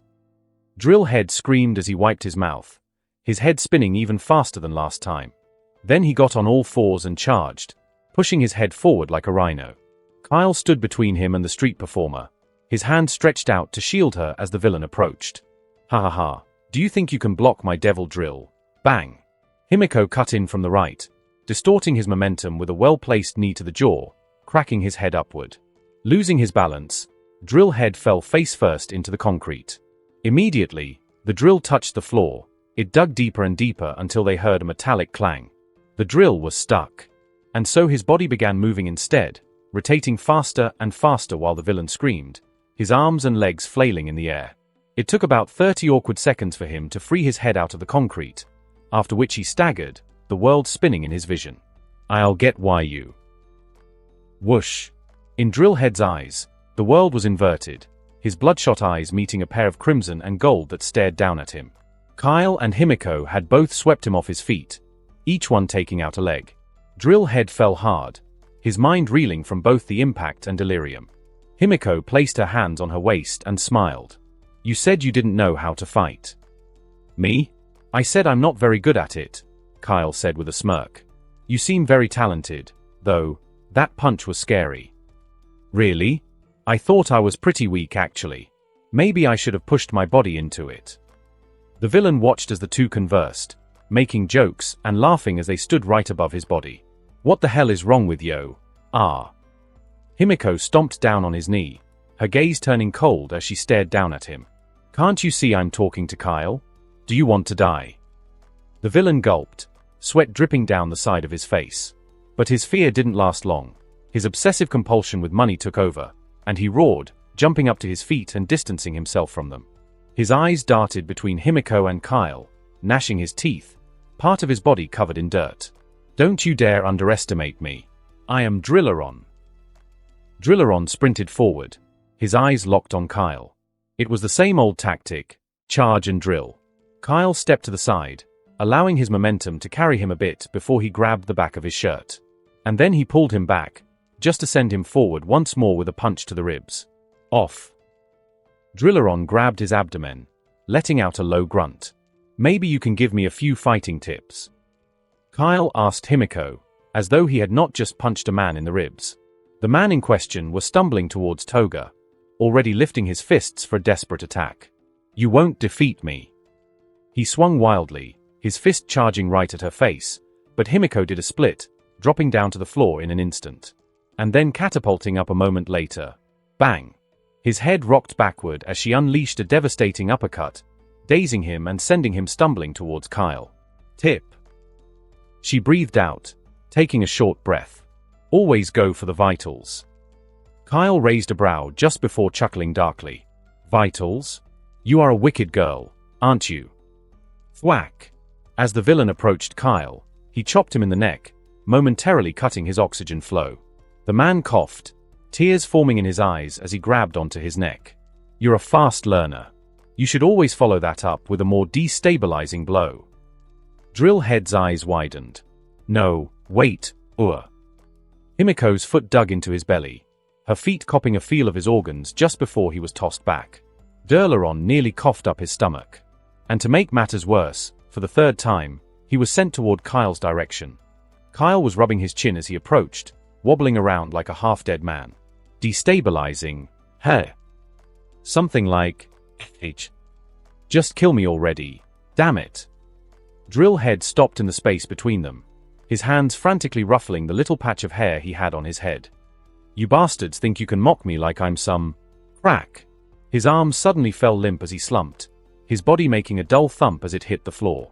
Standing above him was the performer, a large rock in her hand and a smug smile on her face as she stared down at his unconscious body. Silence. Himiko winced while Kyle blinked. Well, I guess that was destabilizing enough. Police sirens littered the streets, the number of cars so many that the little backwater street became a sea of blue and red. Armed men had surrounded an abandoned building that had been marked for demolition years ago, riot shields up, rifles cocked and ready to do nasty things. The man they were after was a serial killer, a dangerous villain that had multiplied Jack the Ripper's killings 5 times over.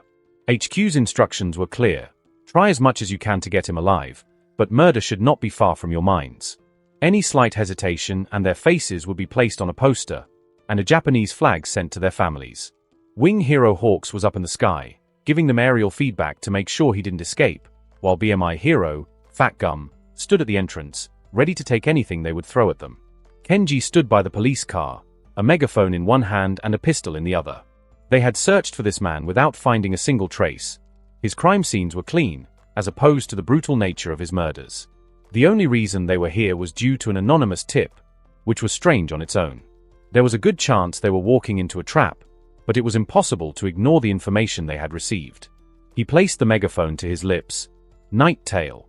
This is the Musutafu Police Department. We have you surrounded. Forfeit all weapons and step out with your hands behind your back. Kenji stared at the door, his eyes narrowed before he barked into the megaphone once more. Night Tail. This is your final warning. Surrender yourself now. Then he waited as long. 10 seconds flew by. He had expected to hear the roar of a gun or maybe see the door burst open, but there was nothing, which only made him more tense. Kenji glanced up at Hawks, who gave him an approving nod. Bring it down, boys. The police in front hurried over with their battering rams, rammed them into the door, and sent wood splinters flying. As the door came apart, the first two officers dove into the room, falling into a quick tumble before crouching low, lifting their shotguns, torches pointed forward. 5 more officers followed then, their assault rifles scanning the room. It was empty. The two in front nervously glanced at each other, their lights aimed at the next room. Then the first agent waved his hand forward, signifying that they should follow him when, ting ting ting ting ting. Bomb. Get the hell down. Boom. Wood exploded, accompanied by fire and smoke, engulfing the living room in an inferno that exploded out of the front door. The officers inside ran out of the building, arms flailing, lungs burning, mouths open in screams that died in their throats. Those in front of the door were hardly luckier. The shockwave slammed into their chests, cracking bones and searing flesh. Goddammit, he planted a bomb. One of the officers screamed, his hand covering his nose as the smoke washed over them. Kenji stared at the fire wide-eyed, a vein popping on his skull. Guns alone were so highly restricted they were supposed to be next to impossible to get. But a bomb? How did he even get his hands on that? Put out the fire, you fools! He screamed as he ran towards the building. It was already too late for those of them that had entered the building, but a few of the men were still alive, albeit burning. Fat Gum jumped on the nearest one, using his body to put out the fire. Then, right next to him, Hawks descended like a missile, his wings spreading out just as he reached the other 3. In an instant, a heavy gale of wind cut past them, extinguishing the fire. The men fell to their knees, breathing heavily and groaning in pain. Hawks gritted his teeth as he stared at the inferno, then he turned to the officers. Stay alert. Don't let him get past you. We need to do something about that fire. Fat Gum muttered, standing to his feet. Hawks glanced at the flames, his face hardening as he stared at them. And then he ascended. Fat Gum stared at him wide-eyed as he pulled a wing from his back, forming a red sword. Stay here, Fat Gum, in case he comes out. Wait, what are you going to? Whoosh. With a heavy flap of his wings, Hawks cut through the air, flying right at the inferno. Once he got to the fire, his wings curled around him, shielding his body just before they burst apart, wind billowing in all directions to chase away the smoke, his feet grinding to a halt as they met the floor. Birds and fire. They never did well together, but Hawks had decided to take the risk. He could feel it in his gut. Something was off about this place.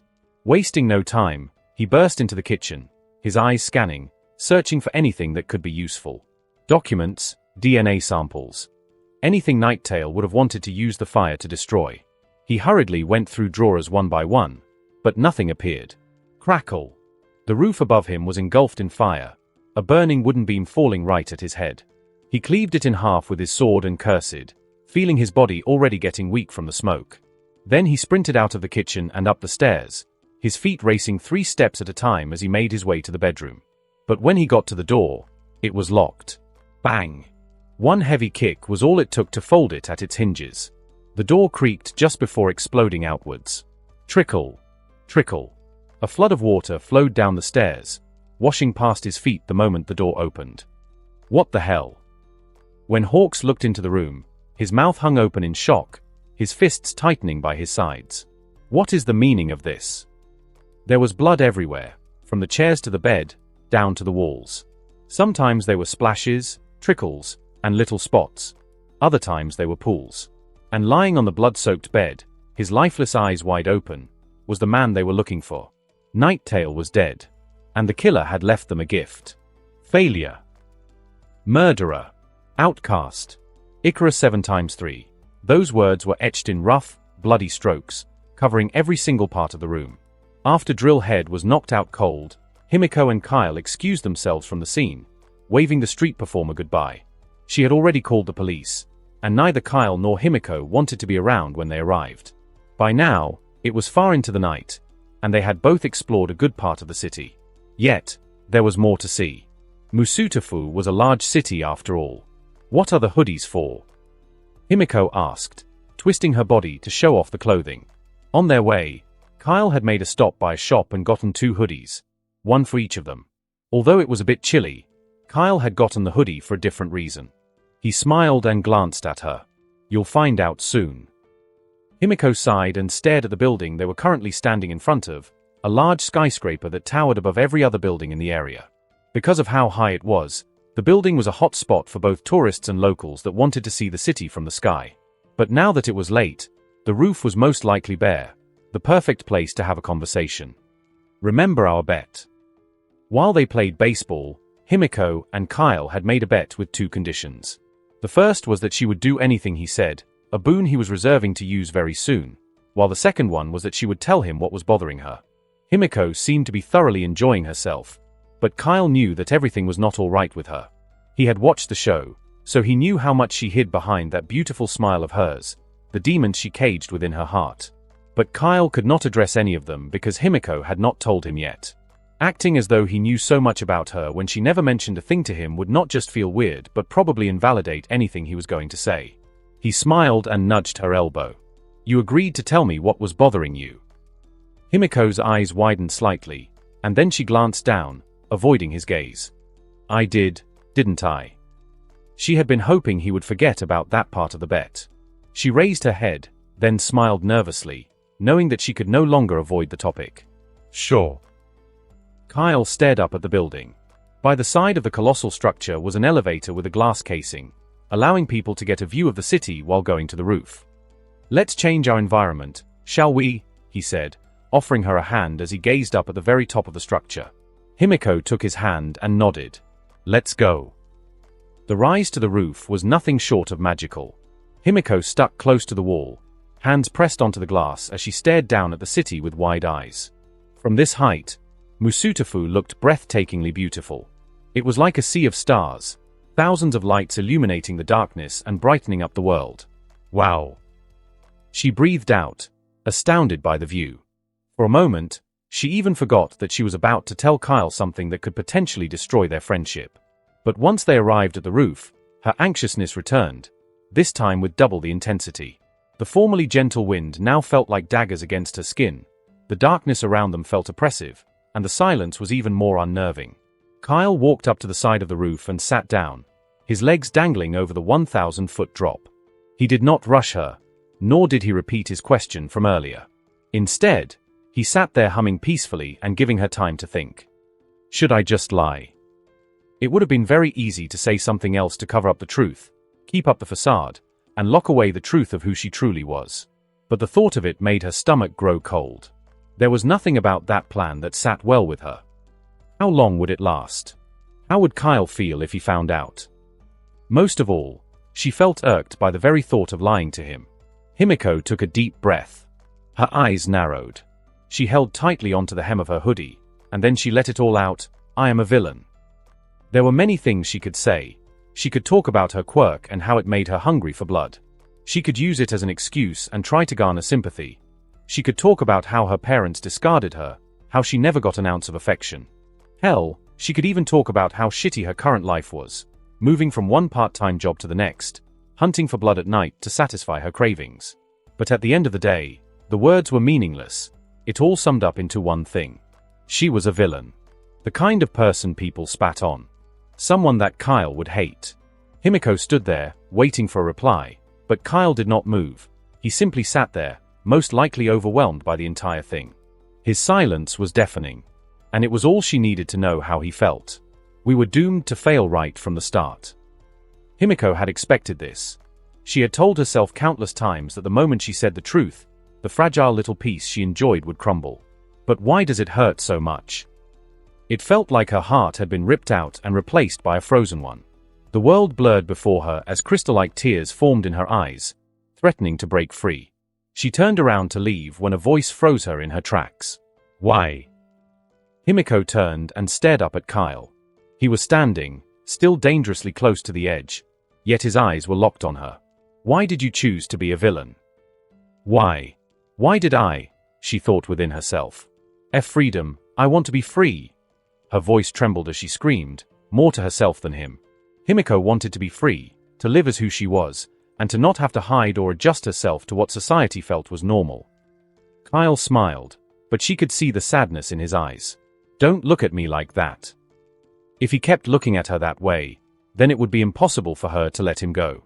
Kyle glanced at the city, a gust of wind blowing his hair to the side. What is freedom really? To the birds, freedom is the ability to fly. To the fishes, freedom is what they feel when they are in the ocean. Freedom is different for everybody. He paused and glanced at her. What is freedom to you? A few seconds passed in intense silence, and then a shiver ran down Himiko's spine. Why can't I answer?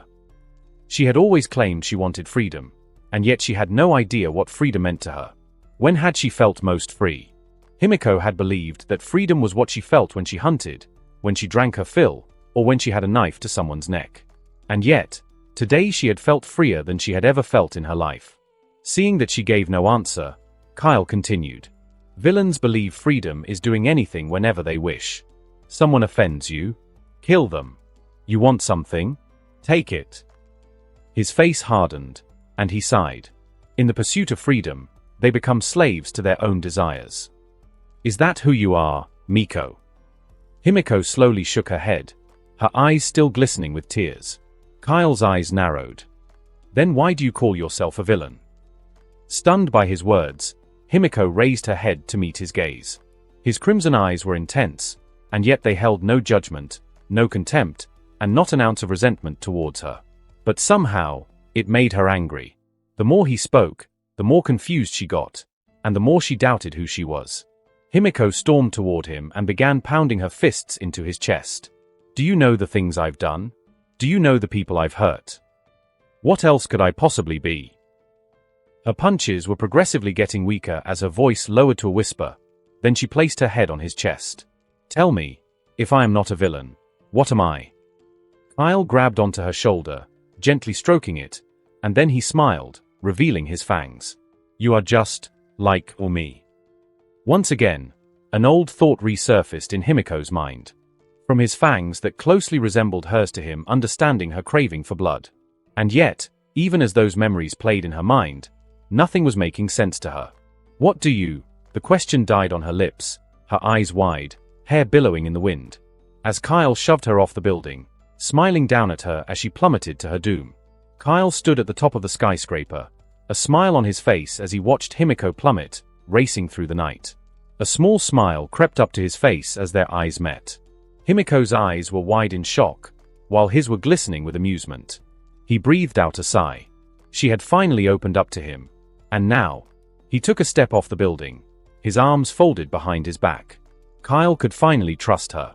Before Himiko could blink, Kyle was right next to her, falling at the exact pace Himiko was falling. She immediately grabbed him by his collar and pulled herself to him, wrapping her thighs around his waist. Kyle, what are you doing? Kyle laughed in amusement, each second bringing them closer to an unceremonious landing. Have you heard the story of Thanos and Eros? He asked, a mischievous smile playing on his lips. Himiko blinked, her throat suddenly going dry. Is he crazy? She had read a lot of novels, and although she had not read the book itself, she knew exactly what it was about. Thanatos, those drawn to death, oblivion, and the unknown. Eros, those drawn to life, love, and passion. A story about two lovers, a dysfunctional couple that fell in love only to commit double suicide at the end. Himiko's breath hitched in her throat. Why, you're kidding, right? Right? Kyle simply smiled, which only made Himiko curse inwardly. Kyle? Am I really going to die? Was the man in front of me really a devil all this time? Today had been perfect. Not only had she thoroughly enjoyed herself, she felt true happiness for the first time in a while. She wanted that happiness to last. But the world didn't always work the way we wanted it to. She let out a tired breath and smiled painfully as she met his gaze. Kyle looked perfectly at peace, as though they were not seconds away from turning into a mere stain on the pavement. How can someone this great and be so crazy at the same time? The city lights blurred past them as they sped toward the ground like a comet, both in each other's embrace. In a few seconds, they would crash. Everything would end, their night, their conversation. Himiko closed her eyes, resigning herself to her fate.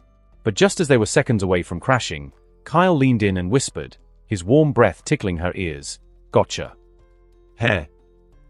Himiko's eyes shot open, and in that moment, Kyle wrapped his arms around her, taking over their descent. They were no longer falling. How is this possible? They were flying? Let me show you what freedom looks like. Himiko held Kyle tightly as he cut through the air like an arrow. The cold wind was whistling past her ears. The air was invading every part of her clothing, and her hair was billowing behind her as they flew. Kyle pulled his hood over his head and pulled hers to partially cover her face as well. So that was why he smirked devilishly. You were so serious. I felt a prank would lighten up the mood. Did you really think I was going to kill us both? His childish laughter rang in her ears, and Himiko frowned before playfully punching him. You nearly gave me a heart attack. She took a deep breath, still too afraid to take her eyes off Kyle. You never told me you had a quirk. Kyle shrugged. That is because I don't have one. Then how is? I know you have many questions. I'll do my best to answer all of them soon. But first, look around you. Himiko turned to observe her surroundings, and for a second, she forgot to breathe. Kyle was flying so fast that she barely had more than a second to observe anything. He flew low, so close to the cars that if she reached out, she could touch them. Then he flew through a tunnel, the speed of his flight so great that it created reverberations in the wind. The tunnel lights cut past them like a mirage, alternations of darkness and light, just before they returned to the beauty of the night. From great heights to nearly ground level, Kyle kept flying, never once stopping. He rotated in the air and Himiko grabbed on tightly, her breath hitching in her throat as she stared at the fall that awaited her if she let go. Kyle descended above a river, flying so close that ripples spread out through the water. Himiko reached out, one hand hooked around his neck, while the other touched the water, sending splashes against them. And then she smiled. Woohoo! She screamed at the top of her voice, giggling just as Kyle shot up like a rocket. Meanwhile, while Himiko's attention was on the city, Kyle had his eyes fixed on her. He stared as the city lights reflected in her golden pupils. He watched as her face lit up whenever he did a stunt. Kyle smiled when she smiled and laughed whenever she giggled. Himiko was doing things to him that he could not explain. Her presence was like a breath of fresh air, and just a smile was enough to make his heart race. She was beautiful. If it was up to Kyle, he would freeze time and savor this moment for as long as he possibly could. But the world did not work that way. Sumi was probably dozing in the living room waiting for him, and both he and Himiko had work in the morning. The night had to end, and he still needed to turn her. Miko, where do you live? Kyle could tell that Himiko felt the same way, but she too understood that this moment could not last forever. Following her directions, Kyle flew to the other side of the city and arrived at Himiko's place, slowly descending until both their feet touched the floor. Then he scratched his head as he watched her. This explanation is going to be a very long one. Miko, I need you to know that you always have me. She nodded her head. Whenever you have the urge to feed, I'll be there for you. Himiko kept her eyes on the floor. I will never push you away because I accept you for who you are. This time she did not answer, but his words made her heart melt. All her life, all she wanted was to be accepted, and now she had someone who wasn't bothered by the way she was. Someone who saw her and chose to stay. Himiko, the truth is, I'm actually a V. Before Kyle could finish his words, Himiko closed the distance between them. She stood up on the tips of her toes to reach him and gently placed her lips against his own, her hands finding their way to his neck. It was as though sparks were sent coursing through his body. Kyle kissed her back, his right hand holding her slender waist, pushing her body to his, while his other hand tucked her hair behind her ears. They explored each other's lips, their breath steamy and ragged as their passion was let loose. The world stood still. All they could hear was the pounding of their racing hearts and the sound of their tender kisses. All they could feel was the warmth of their lips and the heat radiating from their bodies. For a second, they broke apart, staring into each other's eyes. Himiko's face was flushed red, and her amber eyes had turned a deep shade of gold as a pupil swallowed her iris. While Kyle's normally impassive face had changed, a feral hunger now lay in his dark crimson eyes. Then their lips met again. Kyle's hand slid down her body, creating sparks wherever he touched. Himiko giggled into the kiss, her mind reeling from pure excitement and pleasure. They had no idea how long it lasted, but when they finally broke apart, the two of them were breathless, the silence between them stretching. Then they both looked away simultaneously. This is payback," she blurted out, then her voice became very low as she fiddled with the hem of her clothes. "For the prank you pulled earlier." Before Kyle could say a word, Himiko practically ran to her door, muttering a quick goodbye before slamming it shut. Kyle nodded. When Himiko got into her room, she immediately jumped into her bed and screamed into her pillows while kicking her feet. "What did I just do?" Her face blushed a deep shade of red as the moment they had just shared replayed itself in her mind over and over again. She grabbed her pillow once more and squealed into it, smiling into the pillow the moment she stopped. Outside the apartment, Kyle heard everything perfectly well. A small smile appeared on his lips as he slowly floated into the sky. "Good night, Himiko."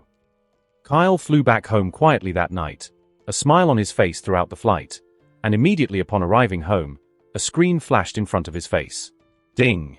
New quest. Quest details. Create your very first sire. Duration: 2 weeks. Rewards: new skill, 20 stat points. Failure: nil. He paused and slapped his forehead with his hand. How could I forget? Kyle was supposed to turn Himiko this night, but her sneak attack had completely caught him off guard. He sighed and glanced back the way he came. Should I go back? He grunted in annoyance. Tomorrow, I'll do it tomorrow. Before Kyle entered his living room, he glared at the system before dismissing it. You could have come a little earlier, you know. He took out his key and stuck it into the hole, pushing his door open a second later. The first thing that Kyle noticed was that the lights were still on. His eyes moved through the room, and he spotted Tsumi, lying on the couch, soundly asleep. Kyle walked up to her and sighed as he watched her. I told her to get some rest. Tsumi always seemed overworked, so the least she could do was sleep properly. He bent down a little and picked her up in a princess carry. Her raven black hair fell down past his arms while her head rested softly on his chest. Kyle took her from the living room to her bedroom, turning off the lights on the way. When he arrived, he gently placed Tsumi on her bed and covered her with the blanket. Good night, Tsumi. He was about to leave when she suddenly grabbed his arm. For a second, Kyle thought she had woken up, but when he checked, she was still fast asleep. Tsumi's grip on his arm tightened, and her breathing became heavy, cold sweat appearing on her face. Is she having a nightmare? No. Mom. Dad. She turned on the bed, her chest rapidly rising and falling. Her voice trembled as a second hand tightened on the blanket. Don't leave me, please, don't. Kyle immediately sat on the bed next to her and soothed her back the way his mother would always do when he had bad dreams, whispering reassuring words into her ears. Little by little, Tsumi calmed down, her breathing returned to normal, and then her grip on his arm loosened, her hand falling back to the bed. I wonder what happened to her to have a dream like this. Kyle knew little to nothing about Tsumi, apart from that they had come from nothing. Everything around them was a product of her hard work. They had no parents, and for as long as God knows, she had been taking care of Kyle by herself. Is this why she always seems tired? Because of the nightmares? Kyle sighed and adjusted her blanket. Your missing parents, coupled with the terrible brother you had in the past. You've been fighting alone all this time, haven't you, Tsumi? Kyle was not the brother Tsumi knew. He was a completely different person, and there was honestly no reason to care. But right then and there, he decided to find a solution to her nightmares. At the very least, she should be able to have a good night's rest.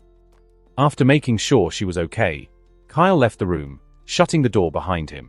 The announcement of the upcoming sports festival came with a lot of mixed reactions from the students. Those in Class 1B were happy that they would be able to showcase their abilities, but Class 1A was different. After experiencing the fight at USJ, that was all they could think about.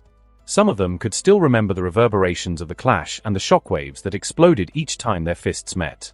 Even Aizawa could not fight that monster, and yet that man had defeated it, going on to injure the number 2 hero, Endeavor, as well. One of the people deeply affected by that experience was Izuku Midoriya. He had multiple quirks. Deku mused to himself, thinking back to the fight. Dual quirks were a possibility because other hybrids like Todoroki existed, but from the way he fought, Deku was sure that he had used far more than 2 quirks. The wind attack he used on Endeavor, super strength, the energy punch. What would happen if he were to decide to go against the heroes? Could Endeavor really defeat him? That man was no hero. He had his own objectives, judging by the way the fight had gone. All Might was far from his prime, and Deku was meant to be the replacement, yet he was nowhere near good enough. I'm weak. Deku let the words resound through him, then tightened his fists and screamed, letting out all the pent-up frustration. He could still remember how he had been frozen in place, not even able to take a step in his presence. And the thought of it made his blood boil. Deku raised his right fist, green sparks coursing through his body. I have to get stronger.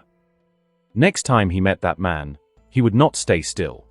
First, he had to win the sports festival. If he failed to win, then I will beg All Might to find another carrier for the quirk. Japan needs the symbol of peace working at 100% capacity.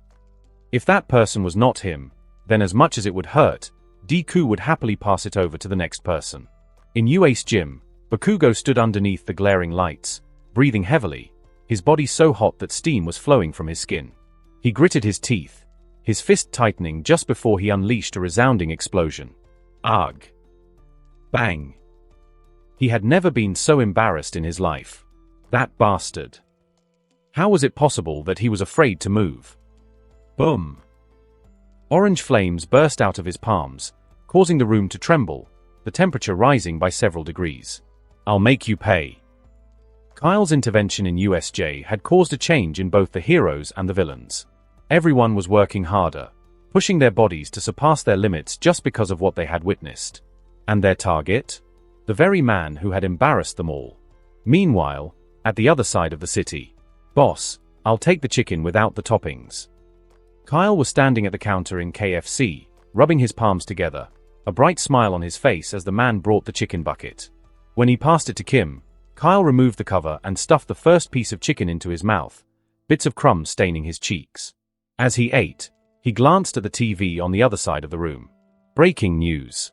Notorious vigilante Nighttail, known to have murdered several members of the Villain League, has been found brutally murdered in an abandoned building. The police department has so far refused to give a statement on the issue, but civilians are worried that this may be the start of a series of violent crimes in Mustafu. A picture of the man in his mask and one without it was displayed on the screen, and when Kyle saw it, he coughed, nearly choking. Sakura tensed beside him and took out her handkerchief, wiping away the crumbs from his face. Please eat slowly or you'll choke. Oh, I'm sorry. Kyle looked back at the screen, multiple thoughts flying through his mind. He could remember the mask perfectly well. That man was the leader of the new villain group that had appeared. From what Kyle remembered, he was very capable, and their group was even powerful enough to contend with the League. How did someone like him end up dead? Kyle's expression darkened as the reporter continued giving details about the death. The plot was changing. He grabbed another chicken and stuffed the entire piece into his mouth before muttering between mouthfuls. I don't like this. After getting his food, Kyle quickly drove back to his restaurant and shut himself in his office. Then he began pacing around the room, his finger stroking his chin. What is even going on right now? First, a new group that had never been mentioned appeared, and now, the supposed leader of the group was dead. Could it be the League of Villains? Kyle shook his head. Although there was a chance the League had gotten involved, the chances of them killing Nighttail were low. Nighttail was the hunter. He was the one going around murdering League members. It was hard to believe that he would be so easily killed in his own base. He had to have had a way of monitoring the league, and he even had a team backing him. Kyle tapped his foot on the floor, his eyes narrowed as he stared blankly into space. Whatever was going on was troubling. His plan had been going smoothly so far, and there was no place for anomalies in his roadmap. Sino. The dark corner of the room rippled, sparks of purple electricity fizzling into space as the air seemed to fracture. And then Sino appeared, his eyes gleaming with quiet menace just before the energy died down. He gave the room one glance and frowned. "Don't you think the business world has enough bloodsuckers already?" Kyle gave him a deadpan look, then breathed out tiredly, choosing to completely ignore his terrible joke. "I need you to do something for..." "How was the joke?" Sino stared at him like a child expecting praise from his father. Kyle spoke through gritted teeth. "Someone was recently killed." Sino's eyes narrowed. Was it too straight to the point? Was the hook not good enough? "Security is going to be tight. We need to find a way to sneak into the building." Sino stroked his chin. "Maybe I should have used a leech instead." "It was good, okay? It was good." Kyle breathed out, then placed his hand on his face. To think he would actually make a good joke. Something is terribly wrong with the world. A small smile appeared on Sino's lips, and he proudly folded his arms across his chest. "Want to hear another one?" "No." After his meeting with Sino, Kyle sent him away to find the crime scene, and then he left his office to see how the shop was doing. He was at the counter, idly chatting with Akiko about sales, when 3 students walked into the room. Kyle was used to having students visit his cafe, so he barely gave them a glance before continuing his work. But a second later, he paused. "Wait, what?" Kyle immediately turned back to look at them. His face was perfectly composed, but his mind was racing. Light purple hair and a bubbly personality, coupled with a face and body most men would die for. Muscular, confident, and with $1 million smile that shone like pearls. And then the weird one. Sarauke, if he was ever a femboy. Isn't that the big 3? Mirio, who went by the hero name Lemillion, the very shy Tamaki, or Sun Eater, and Nejaya Heido, whose hero name was Nejaya-chan. She's very creative. What are they doing here? Nejaya had a smile on her face as she stared at the cafe, her eyes taking everything in, then she skipped up to the counter, her eyes widening as she stared at the snacks. "Wow, come take a look at this. Tamaki.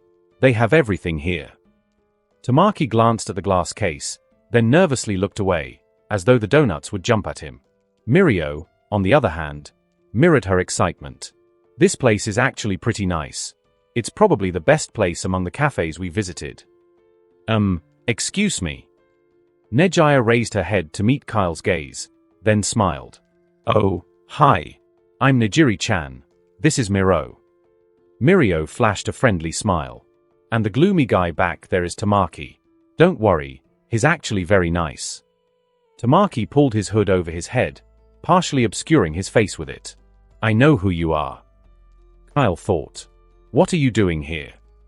UA rarely allowed students out of the school, so seeing the big 3 roaming the city was more than enough to make him curious. Were they using them to secretly investigate the Midnight Vigilante? It wouldn't be strange, since they had been used in the past to assist heroes. Although they were not very experienced, the big 3 were already more powerful than many pro-heroes, and so sometimes the school would rely on them for lesser tasks.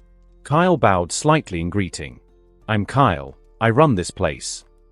Nejaya's brows shot up, her eyes widening as a surprised smile graced her face. "Wait, really? But you're about our age."